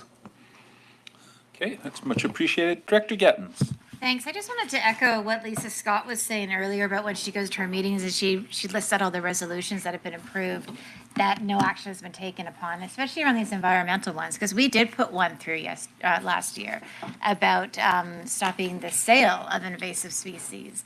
And even in the report back from UBCM, it said, oh, this has been up a number of times, slightly different, slightly this, and all the rest of it. So how do we hold this accountable when there's a resolution that goes from here to Silga to UBCM, it all gets passed, we all get high fives, we're saying the same thing 10 different times, but there's no way of holding anything accountable. So I kind of like that idea of just standing up and reading all the ones we've already passed and wanted to hear more information about. I'm not sure there is. UBCM is supposed to continue to advocate for those motions that are passed, but how hard they advocate is another question I can't answer. I see a hand from Director Coyne, Junior. Go ahead. Yeah, just on the last point there. So once it gets passed by Silga, then it goes off to the UBCM. That's Silga's job is to give it endorsement or not, and then it goes to UBCM. And UBCM does, like when we pass something at UBCM, it stays in the queue. It's just there's thousands. Like you look at that book that we vote on every year. That's every single year, and there's only a board of what 20 or something like that. So every year they have to advocate. They get 1 week a year where they have advocacy week, and they go to Victoria and they advocate with the ministers, and that's about it. So their staff are always working on it. Silga has one staff member, and they try to we try to get as much through as we can, but we can't keep doing the same one over and over again. But was there a letter or something back from Silga? Because we haven't had a resolutions committee yet. So I don't believe there was. No, they're shaking their head no. They haven't received anything. Staff hasn't. Yeah, and I do know we have a policy that it has to be for the region, not just one municipality. Yes. That's the new policy. It's been there since I've been on it. All right.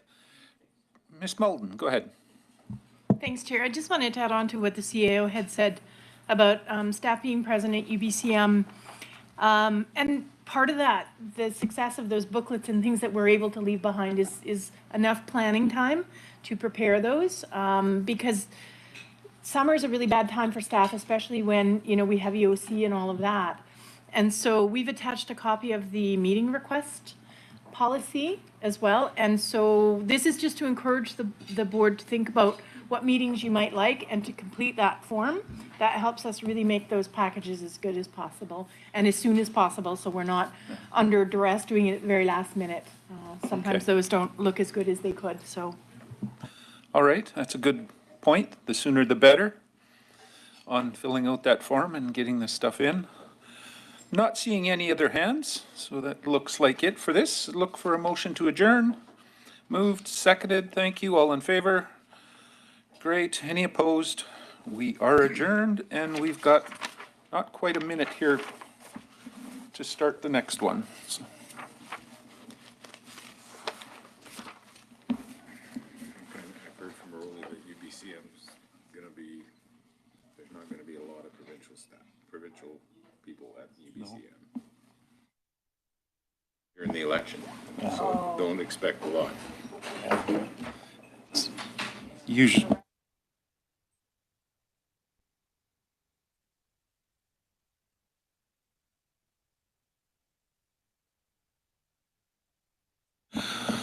Okay, it did turn 1:15, which is our official start time for this. I'll call the Regional District, Okanagan-Smilkameen regular board meeting to order.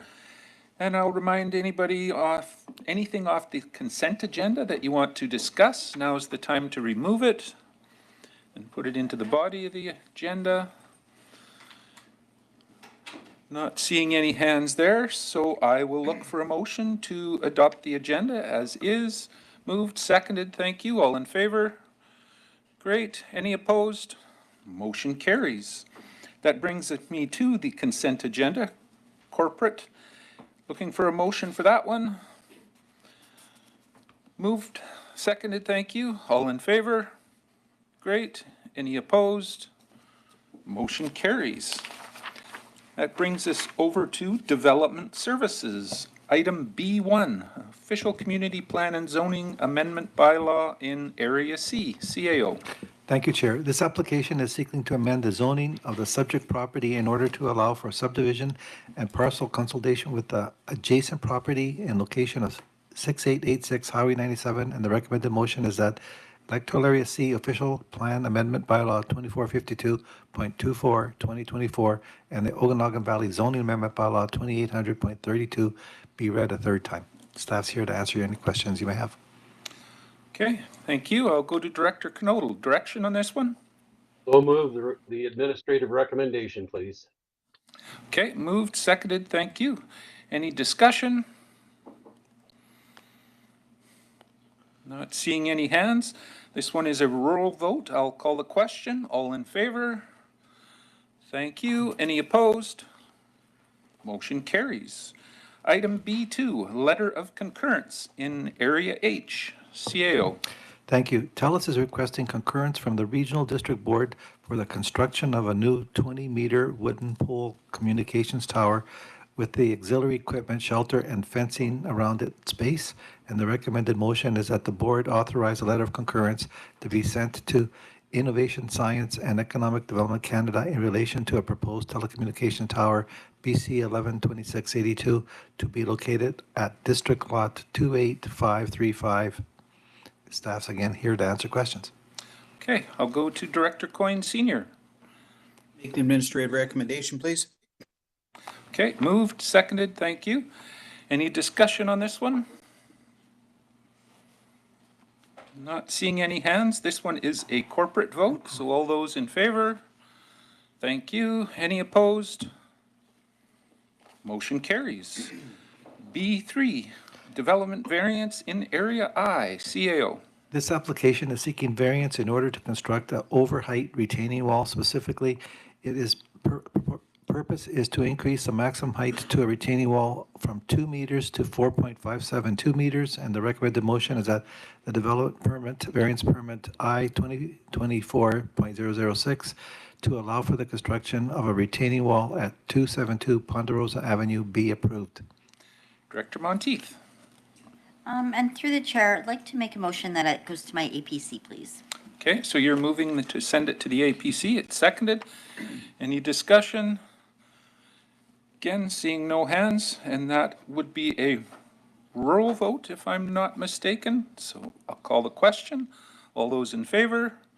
Thank you. Any opposed? Motion carries. Over to B4, a zoning amendment in Area D, CAO.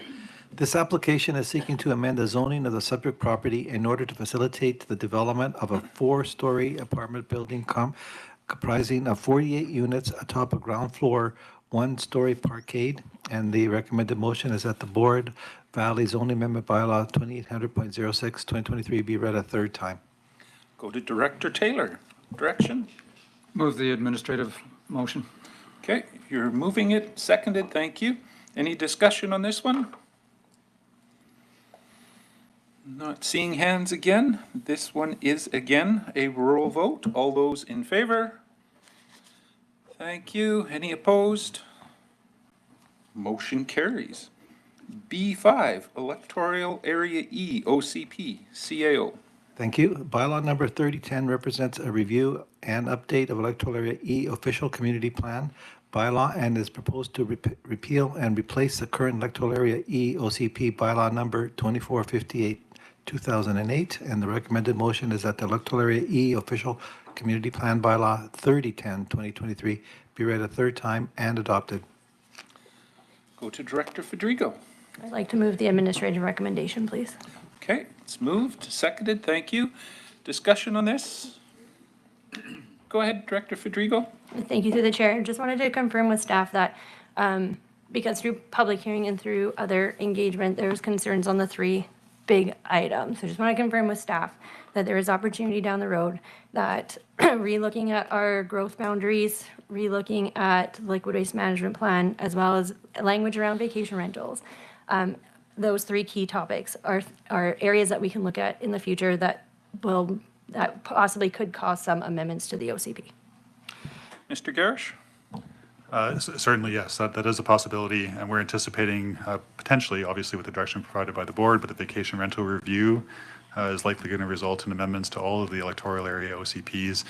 And with some of the other big projects being completed, we're going to be shifting our focus now back to the RGS review and bringing that to the board for direction. And we suspect there's probably going to be OCP amendments coming out of that, which would address the concerns potentially around growth areas, not just in Naramata, but I think there's direction on the floor in relation to Caledon, and I think there's another, St. Andrews as well. There's some direction for us to provide options to the board. So that'll be coming back in the near term. Okay. Thank you for that. Any other questions or not seeing any hands? Again, this one is a rural vote. All those in favor? Thank you. Any opposed? Motion carries. B6, Subdivision and Development Servicing Bylaw, CAO. Thank you. It has been proposed to introduce a new subdivision and development servicing bylaw 2900/2024 and to further repeal of the regional district's campground regulation bylaw 2779/2018 and manufacturing home regulation bylaw 2597/2012. And the recommended motion is that the regional district Okanagan-Similkameen subdivision and development servicing bylaw number 2900/2024 be adopted, and that the regional district Okanagan-Similkameen campground and manufacturing home park zoning amendment bylaw 3061/2024 be adopted. Okay, and this needs to be two separate motions, but Director Monteith. Through the chair, could I get some clarity on the change with the access? Now, has it always been two accesses to a campground? Like a... Mr. Garish? Yes, so there's the two existing bylaws, manufactured home park regulations and campground regulations. Both of those bylaws date to the early 1980s based on the municipal template. That municipal template had the requirement based on size to provide a second access once the threshold was crossed in terms of number of units. And I believe the separation requirement was somewhere between 50 and 60 meters from the existing principal access. And so we're proposing that be retained and be built into the zoning bylaw as opposed to these other manufactured home park and campground bylaws. Okay, follow up. So I guess I'm concerned, and I've mentioned that a few times, because that puts two campgrounds in my community not in compliant in the future. So I'm not comfortable moving forward with that, just with that, knowing I'm putting two properties at risk. Okay. You want comment, Mr. Garish? 'Cause it's already existing. Yeah, I suspect they're benefiting from pre-existing use rights under the Act. So this isn't changing anything per se, it's just shifting from which bylaw the regulation's comprised within. And it would only be an issue for these campgrounds if in future they wish to expand beyond what their existing footprint is. But that was already the case with the existing bylaws. Okay. So Director Gettins. Thanks. Just following up on that then. So if one of these campgrounds wanted to expand, would that come, like, could they apply for a variance? Like, I see why you're concerned about this. So does it get grandfathered in, or did it come back to the board for a variance application? Mr. Garish? Yes, they would. And as the board may recall, I think we had one actually in electoral area I where they were seeking a variance to that requirement, which came to the board for consideration, and the board refused that request. Yeah. And there may be a reason for it. I can't recall exactly that one. I remember the application, but I don't remember the rationale. But Director Monteith, and So then... the reason it was refused was that the entrances were too close together, right? That was, yeah. So this would put, the problem is that both these campgrounds I'm thinking of in my area only have one. So if we proceed, I'm just scared that that's going to impact them in the future. Yeah, well, it's already there, though, these rules. There's really no change other than it's from one bylaw to the next. It's just being shifted, so. Okay, so we do need a motion or a direction. All right, I see a bunch of hands there. Director Coyne, go ahead. I'm just wondering, since our municipal campground is in Area H, and we're in non-compliance, I guess, with this, and I think it actually predates the regional district. So what does this mean for us? I couldn't say, but I'll go to Mr. Garish. No, if it's if it predates the regional district, then it certainly predates the regulation in the current campground bylaw, and so it's legally non-conforming. And as with anything land use regulation-wise, if there's an issue with compliance in terms of redevelopment or expansion of a use or development, the option for them to seek a variance and come to the board for approval is always available to them. So. Okay. All right. Go ahead, Director Monteith. Through the chair, I'm frustrated that we already know that properties are going to hit a roadblock, but yet we're going to cost them more money to reapply for a variance. So that tells me that it's not right for my area. It's frustrating that we're doing something that we already know that's not working for my community. For a specific one, but it works for others. That's the problem with regional bylaws, is it tries to fit everybody and it doesn't quite work for everyone, but that's where we go. Direction on this one? Someone moving it? Moved? Seconder, thank you. Any further discussion? Seeing no hands, this one obviously is the first part is the corporate vote, so call the question on that. All in favor? Thank you. Any opposed? One, Director Monteith is opposed to that portion. So the second part of that is putting it into the zoning. Mover for that? Moved. Seconder, thank you. Any discussion there? Seeing no hands, call the question for rural vote. All in favor? Thank you. Any opposed? Director Monteith, motion still carries. Brings us to B7, short-term rental accommodations, CAO. Thank you. This was discussed earlier at the Planning and Development Committee. It's regarding a short-term rental for those electoral areas that want to opt in. There was 3, electoral area D, F, and I. And the recommended motion is that the Regional District of Okanagan-Similkameen submit a request to the Minister of Housing for electoral area D, F, and I to opt in to the principal residence requirement under the Short-Term Rental Accommodations Act. Okay, looking for someone to move that. Moved, seconded, thank you. It's on the floor. Any discussion? Go ahead, Director Taylor. I can see a lot of questions coming. And I would like to know that staff are going to have a good, solid Q&A piece coming out, toot sweet. I believe there's something ready to go out pretty quick once this is decided.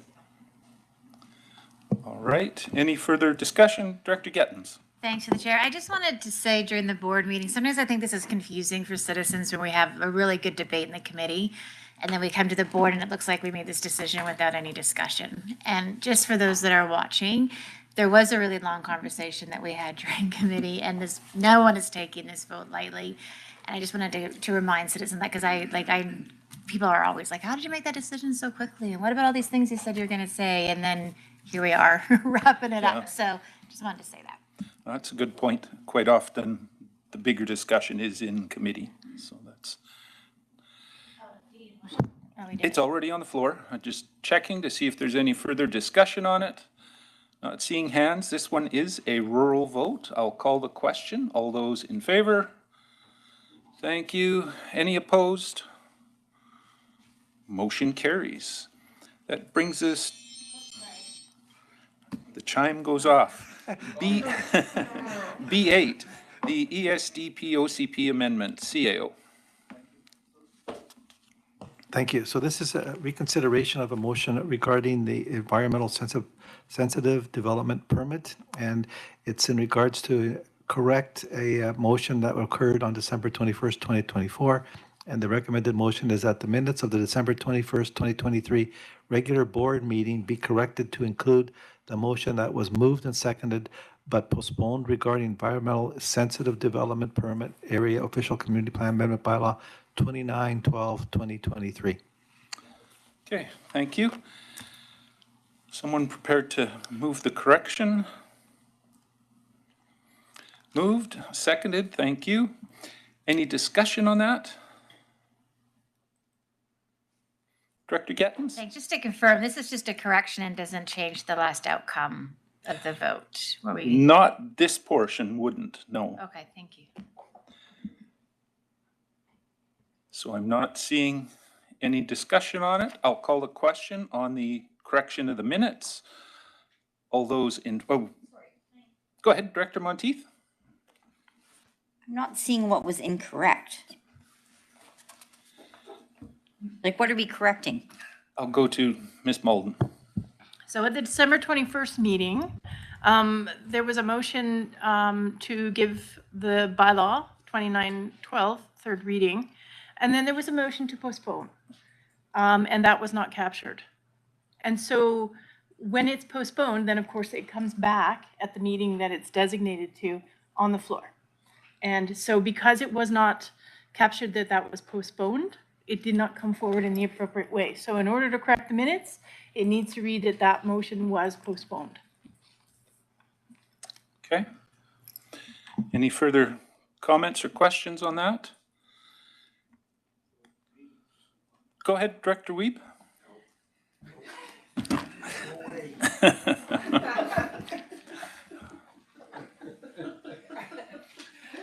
So does that mean then that this needs to come back? In essence, it does. That's the intent. Go ahead, Director Gettins. So what's coming back then? Because if we're not changing the outcome, what is coming back? Well, right now, we're voting on correcting the minutes. Yeah. And then the motion would, or the reconsideration has to come back as well.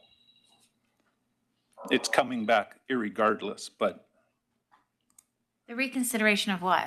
of the previous motion in the ESDPs. Oh, are we doing that today? Yes. I'm missing something here then. It was all in the staff report. So the first portion of this is the correction of the minutes, and that's a corporate vote. So I'm going to call the question on that. All those in favor? Thank you. Any opposed? Seeing none there, we'll make that, call that as. The second part of this is the ESDP and my ability as the chair to bring it back for reconsideration. So the motion that comes back to the table is the previous motion that was to rescind the bylaws and eliminate the bylaw. I think that, I forget the proper term there, but it was to rescind the bylaws. Yeah, I bring it back. And with the fact that there was a previous motion on the floor,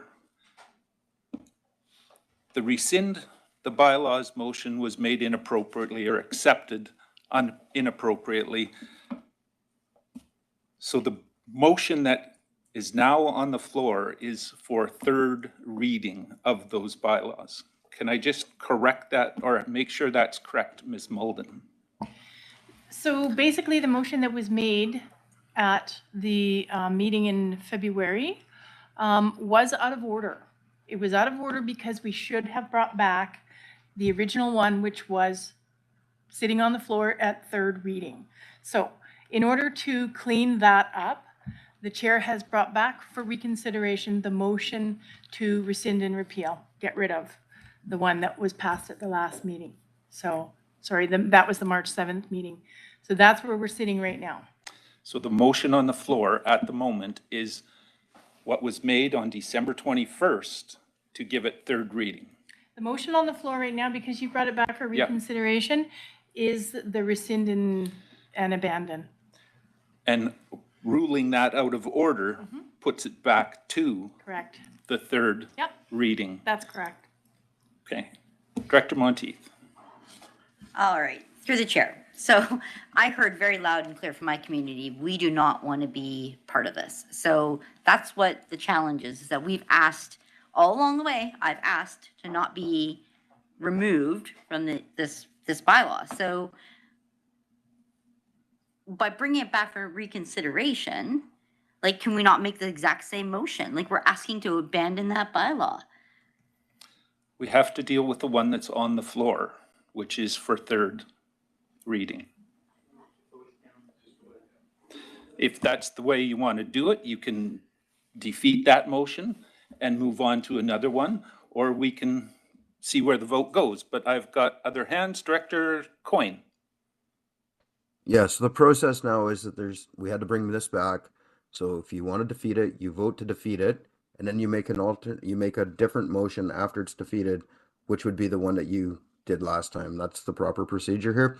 Because we missed last time that this motion was already on the table, we still had a motion on the table that we didn't deal with, so we can't deal with it until that was dealt with. So unfortunately the chair had to bring it back because we missed it, and it has to be dealt with so that it can be moved forward. So I hope that makes it clear.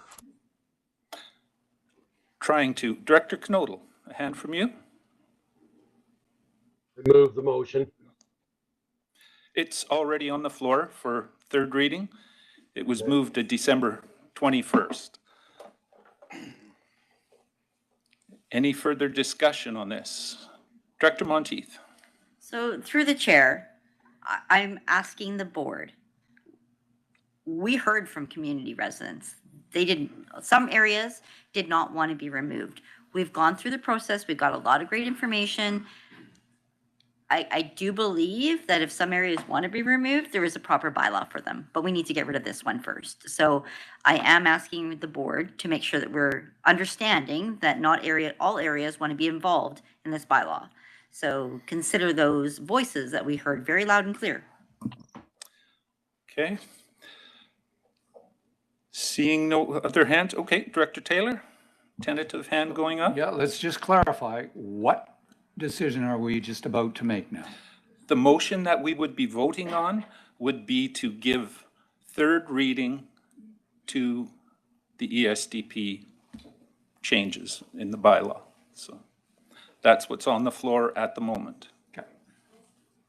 What, Chair? Sorry, I just have to Go say ahead, something. Director Gettins. So how these minutes were, or not the agenda package to me, like this, I am a little overwhelmed with the amount of just like the magnitude of this decision right now that we're making. I know it's in there.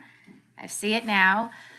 But when I saw this reconsideration and I thought it was just an administrative correcting, I didn't realize it would undo everything that we did at the last meeting. So I'm just going to put that on the floor that I'm feeling a little bit offside with this discussion right now. And had I known that we were now putting this back on there, we've got a lot of thoughts from this last meeting, like how do we stay in and all of these other things and all of the people that showed up here that I don't have right now in front of me. So yeah, like this feels like to me like splitting hairs on an amendment. I know that's important, but I feel like what we got to at the last meeting was exactly what our citizens wanted, except for parts of citizens in Area A, and there was a suggestion to come back, but I know that it was a really tight vote, so this is not feeling very comfortable for me, this process whatsoever. I get it's admin, but I think we all should have had a better heads up, and I don't think,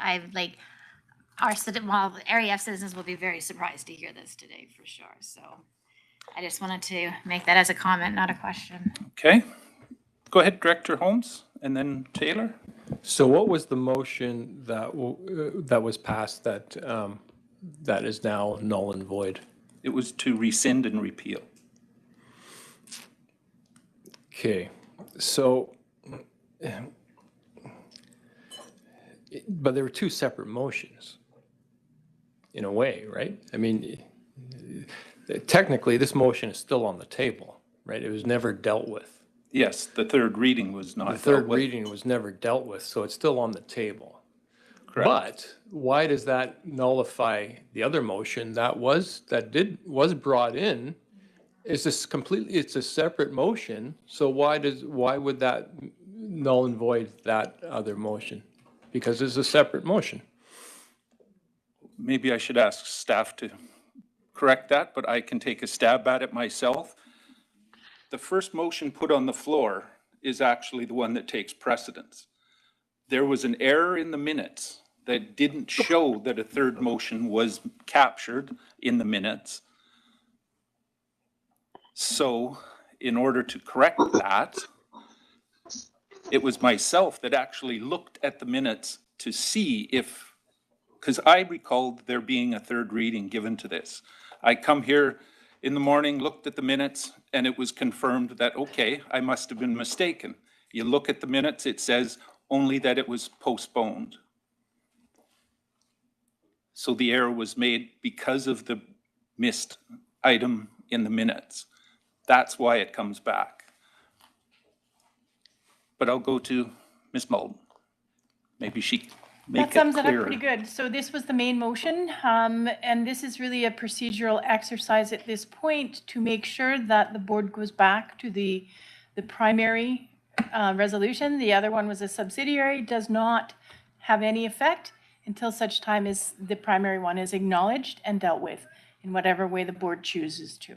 So very confusing. This was the least confusing of three ways to approach this. Follow up? Yeah, Mr. so, Holmes? you know, that may be the case, but I think the point has to be taken is a very lengthy, thorough debate was, you know, it was the result, that decision was the result of a long debate. And, you know, having that whole debate again, the whole thing does come across as kind of fishy. So, and that's going to be the perception out there. So, but if you have to go through it, you have to go through it. The perception on the other side of that was, though, there was a motion on the floor for third reading, and we never dealt with it. For those that support the changes, they're feeling the same way that those that don't would maybe be feeling right now. So it's just has to be dealt with properly. That's all. Director Bloomfield and then Taylor.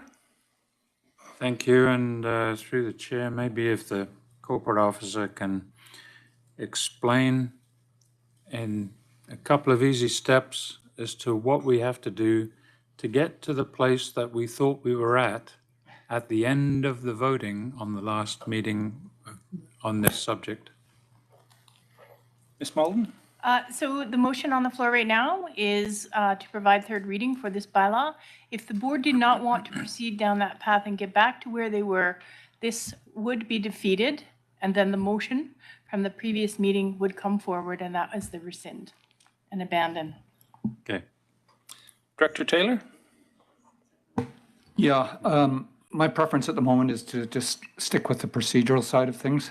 That said, I think this issue is going to come back, and we're going to have to deal with it again.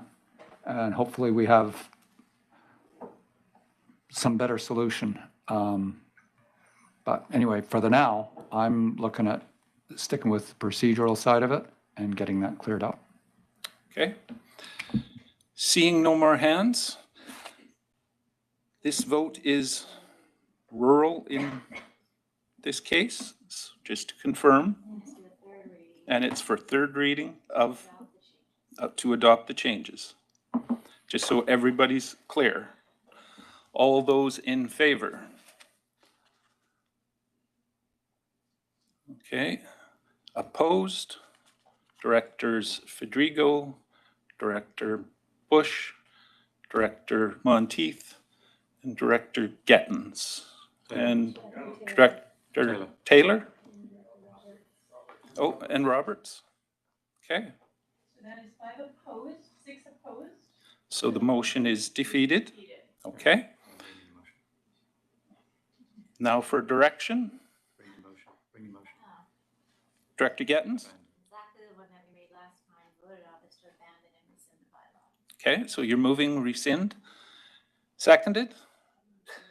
Discussion on this?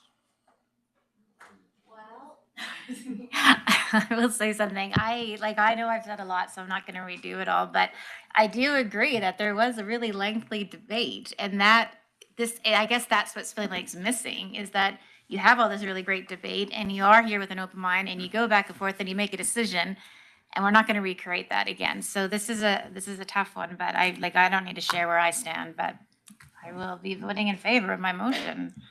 Well, I will look to see if there's any other discussion. Oh, Director Coyne, senior, or junior, I should say.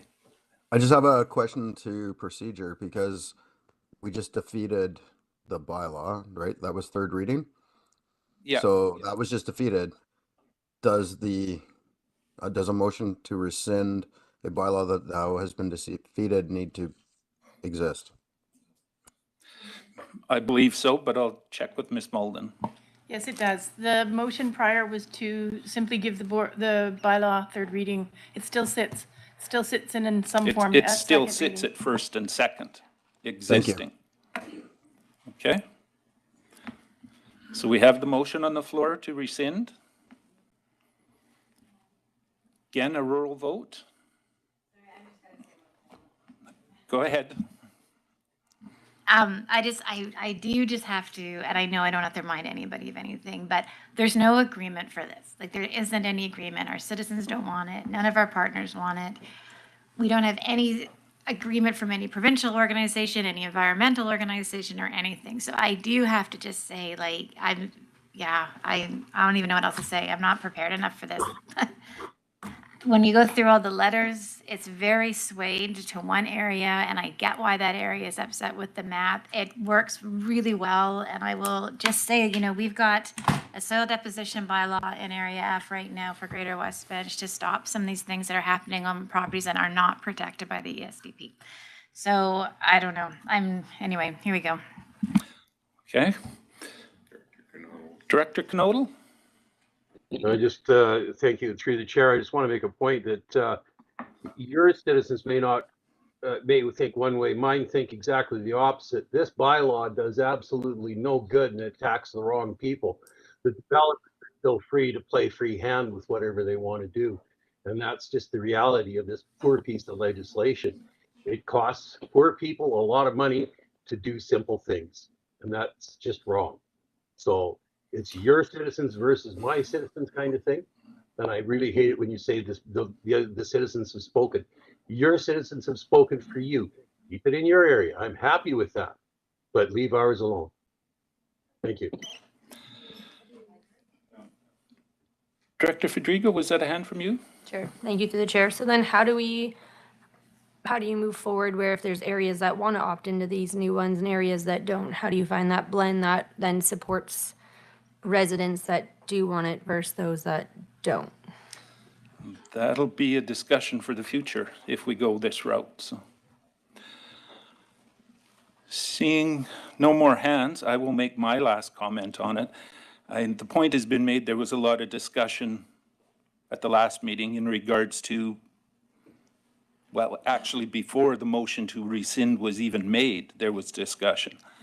There was as much or more the meeting on December 21st when the motion was made to give it third reading. So to say that it's all one way and we had the discussion, so we should be rescinding, I would argue otherwise. It was heading towards third reading, lots of discussion and people in favor of it. Maybe some have changed their mind and that's their prerogative, but it wasn't all one way. So, and there are more than just Area A people that are affected by this. Area C, I'm sure there's actually a whole bunch that haven't felt what this actually does to them in areas F and I. It makes a big difference once you get into those rural, more outside the little community areas, how much this costs people to actually develop or build their home. It's kind of sad that and even the study from the province that was done says 1/3 of those applications were unnecessary. And we're going to continue doing that. 1/3 of them that we know don't need to happen, we're going to continue making that 1/3 pay. I struggle with not doing something to change that. So I'll go to Director Gettens and we'll leave it at that. So I don't think anybody around this table thinks the process is perfect and that there's not room for improvement. I think the concern that this table has, or that I have, sorry, not this table, is that we have so much work to do. And if we get rid of this, we will not see it. We won't see it this term, and we're not going to see it next term, most likely. There's a lot of work that's already been done, and that work should be improved upon and not just abandoned. And there are areas where it works better than other areas, and that's because it is different. But it doesn't mean we throw it all out just because it's not perfect. We all know that it's not. But on the 21st of December, we had a lot of experts in the room asking us to please hold on to this and make it better. We've had that. We've had areas say, how do I stay in? We don't have that answer from staff. That's why we said, leave it as it is. If you want to get out, then put that motion forward and get out, but leave it for everybody else where it works. This is going around it. That's going to take an extra decade, if not longer, to get it back to where we are. And if you talk to some of the people that were helpful with the mapping and how much work and effort and investment went into the mapping, then there's work there that we should be listening to and improving upon and not just taking it out altogether. We don't have support for this. I know that you have citizens, and and I have a citizen as well that doesn't want it, but it doesn't mean that we should just get rid of it, because I do not believe this will get back. I just don't think it'll be a priority in this term for sure. So I think we keep it. And then if you want to get out of it, that seems easier than us trying to figure out how to redo the whole thing again and get back into it. So it seems easier to remove yourself than to try and get us figuring out how to stay in it. Okay, I'm not seeing any other hands. I'm going to call the question, and just to be clear, this is to rescind. It's to rescind and repeal first and second reading of the bylaw. And it's abandoned, yes. So I'll call the question. Quickly, Director Monteith. Through the chair, would it not make more sense to rescind second reading and change first reading to remove the areas that want to be removed? Right, because all the work's been done, all the public engagement's been done. And we're listening to our residents, and to me, it's sort of like it's the middle ground to getting it done right. Okay, well, we've already got the motion on the floor, but I'll ask Mr. Garish. Put him on the spot. Yeah, so, so to be fair and consistent, I would probably give you the same direction that I gave in relation to this question when it came up in relation to the Area E OCP and making substantive changes to it. I would view removing electoral areas out as a substantive change. And so because of the early and ongoing consultation requirements of the Act, we would have to go back out and notify people that we're doing these changes. And I can see, obviously I haven't had a chance to put a timeline to that. I think Area E OCP, we estimated 6 months to do that consultation and engagement. So I would anticipate 3 to 4 months at a minimum to do something similar here. And so, we at staff level, we view this project as being complete because we brought it forward to first reading. So in terms of the Gantt chart, that's 100% done from our perspective, right? So this would be new work. And so we'd have to bring options forward to how do we accommodate that? All right. Answers the question. I will call the question. And again, it's a rural vote. All those in favor? All right. Opposed? Directors Knodel, Coyne, and Pendergraft, and Roberts. Motion carries. Okay, moving on to Legislative Services. C1, South Okanagan Conservation Fund, CAO. Thank you. This is a recommendation to appoint members of the South Okanagan Conservation Fund Technical Advisory Committee to provide expertise in the review and recommendation to the Board of Directors regarding the selection of projects and recipients of the South Okanagan Conservation Fund. And the recommended motions are that the Board of Directors renew the appointment of the following volunteer member of the South Okanagan Conservation Technical Advisory Committee, and that is Tim Gray. And that Mr. Benjamin Butts also be a volunteer member of the Okanagan Conservation Fund, also have a 1-year term ending January 2025. Okay, someone prepared to move that? Moved, seconded, thank you. Any discussion? Seeing no hands, this one is a corporate vote. All those in favor? Thank you. Any opposed? Motion carries. Down to C2, fees and charges, CAO. This is the 2024 bylaw number 3054, the updated fees and charges bylaw, and it sets the fees and charges be read a second and third time and be adopted. Okay. Someone prepared to move this? Moved. Thank you. A seconder. It's on the floor. Any discussion on this? Looking around the room. Not seeing any hands. Corporate vote. I'll call the question. All in favor? Thank you. Any opposed? Motion carries. I believe that takes us over to section D, which is CAO report. Go ahead. Just a few short things. As we just talked about the short-term rentals, there will be a fees and charges recommendations coming to the board. Each of the 9 electoral area directors will be receiving a phone call because each one of you will have to look at 9 different bylaw, 9 different permits for the business licenses. So that's something that I think you should be part of it. Also, with the short-term rentals, the licensing and the software for the business licensing is we're negotiating right now. It's anywhere between $5,000 and $15,000 depending on the training.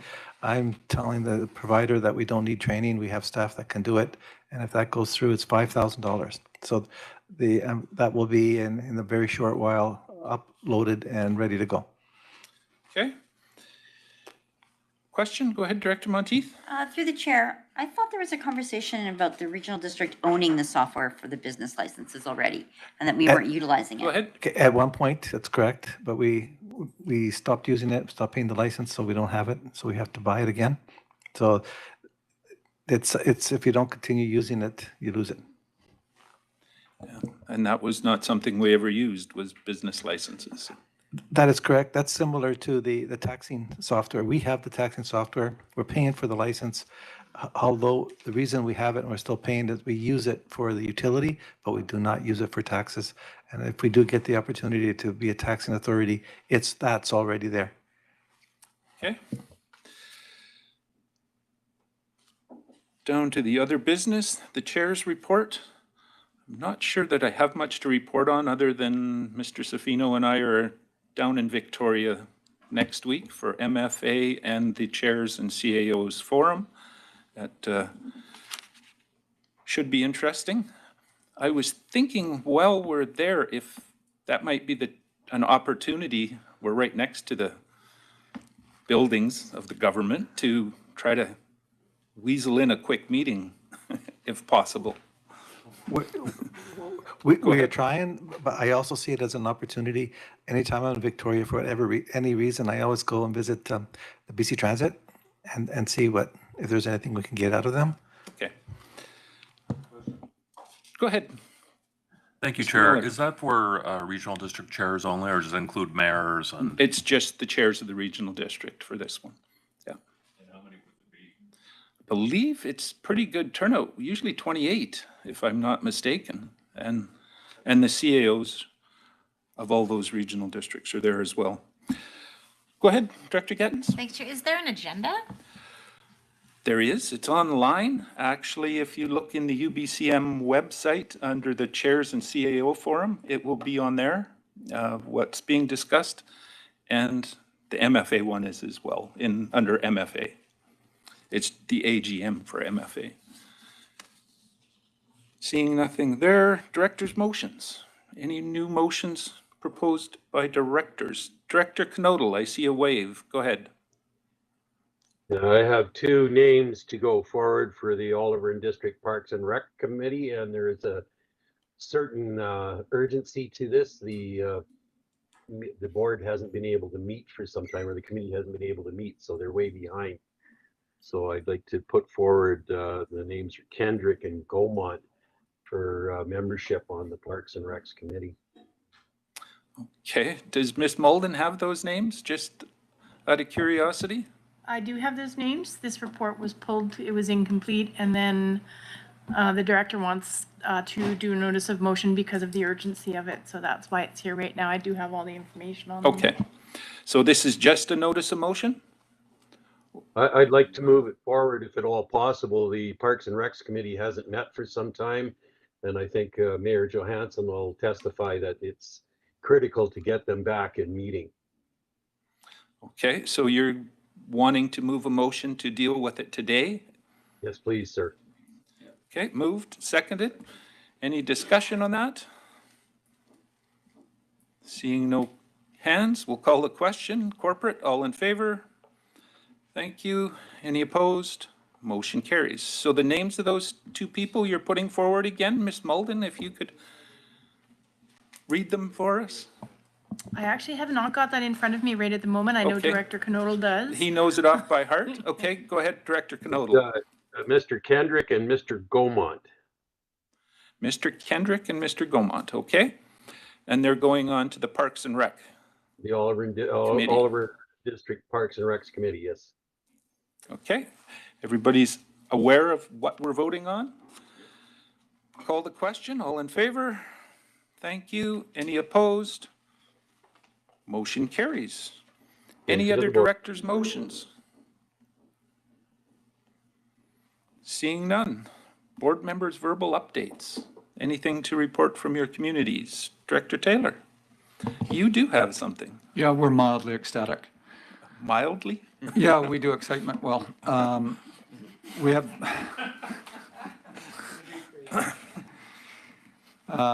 we were approached by the Minister of Housing, and they're going to make an announcement in Okanagan Falls regarding the first round of housing grants that are going to be approved.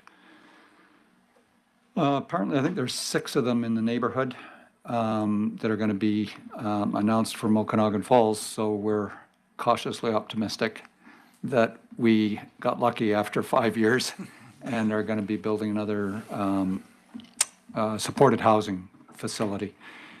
That said, that sort of just highlights, you know, many of our community's concerns that, you know, our infrastructure's lacking. So it was also great to hear that we finally got the ink on a contract for a grant that, you know, was literally applied over 2 years ago. So that's good as well. We will be looking for further grants, both for infrastructure and housing as time goes on. Some other good news, we're cautiously optimistic that business park that we've been working on for years, is inching closer to be able to make some sales and possibly be able to get some planning initiated, and that would lead to further jobs as well. So, yeah, You're excited about tomorrow? Yeah, yeah. Great. Let's hope it works out, and I think I'm coming as well, so we'll see what they say. Any other verbal updates? Go ahead, Director Miller. Thank you, Mr. Chair. With us not meeting for, I guess, 2 weeks, just let everyone know that the Ignite the Arts Festival begins this weekend. It's Community Week, but the majority of really exciting events start a week from Friday, and it's run by the Penticton Art Gallery, and it also has a very strong component of First Nation and Indigenous art, as well as a component for the LGBTQ community. And so inclusion and welcoming is one of the festival's large aims. It's very entertaining, and you can either go for 1 hour or 1 day or 3 days, but they'd love to see you. Okay, thanks for that. Any further verbal updates? Not seeing any hands. That moving on to board representations. MFA, the meeting is next week. Municipal insurance, nothing to report there. OBWB, can Director Holmes have anything to report from OBWB? Yeah, we had a board meeting on March 6th, and Lisa Scott from Oasis, who was here, provided us her report on the OBWB contract with Oasis that for the invasive mussels and the activities she touched on in her report here. But But they interacted with 3,000 people last year at boat launches and community events and whatnot about the mussels to build awareness. And the awareness, and there's also a survey, and the awareness of the mussels is increasing, certainly locally. It's now making people coming into the province aware. That's the challenge. And invasive mussels have really escalated on I think on the radar. Well, OBW has been involved a long time, but with finding the mussels in Idaho, then they're now in the Columbia River Basin. They are inching ever closer to BC. And the other big area of concern is that the federal government might reduce or cancel their funding support to the provincial invasive mussel defense program, and that's kind of the big concern right now. So with that in mind, the OBWB has established what they call the Okanagan Interior Invasive Mussel Working Group, and Director McCordoff touched on that earlier today. It's the first meeting of that group was held in Kelowna on the 8th of March, with about 100 representatives from local governments. The provincial government was there, First Nations, chambers of commerce, tourism groups, marina operators, watershed groups, and just about anybody interested in kind of protecting our lake. And there was a lot of brainstorming about in that meeting. It was quite some really great ideas came forward about what more we could do. Idaho had probably the most stringent regulations and checks and defense program anywhere in North America, but they still got there. So obviously, whatever we're doing, we have to do something differently, right? So that's kind of what came out of that. And so, work is being done, but the problem is we need that government support, and that's kind of where we're at with the mussels now, but a lot is happening. The other thing else is last week, March 13th, 15th, in Kelowna, OBWB and the Canadian Water Resources Association hosted an International Environmental Flows Conference. And that was a follow-up to a conference held in 2018 when the province passed the Water Sustainability Act, which then that act required that environmental flow needs for fish and ecosystems be considered in water licensing decisions. And so that conference in 2018 developed recommendations to set and improve environmental flows in creeks and rivers.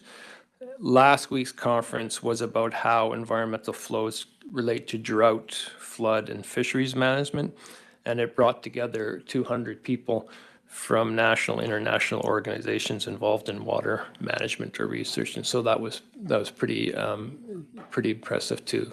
So that was lots been happening at OBWB this month. So.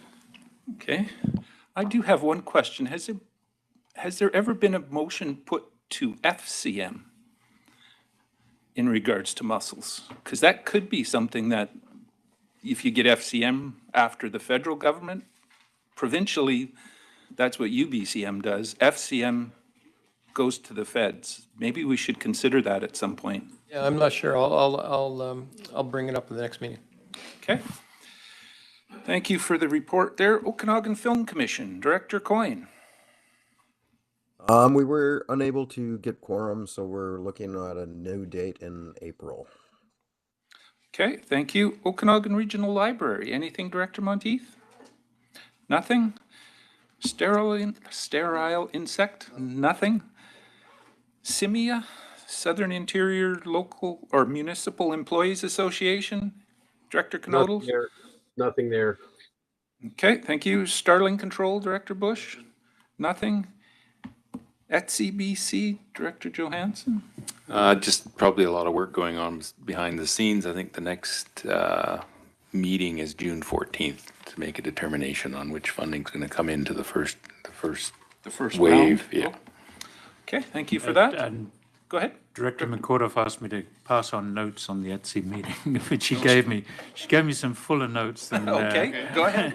Director Johansson there. Go ahead. Apparently, there was the approval of the budget, the 3-year strategic plan, the operating plan, and there was an investment update where there's actually a small amount of extra funds gone into the pot for giving out in grants, and there's more information on ETSI website if anybody needs it. Okay, thank you for that report. And that, I was just saying this is the most teacher-esque note Yeah? I've ever seen.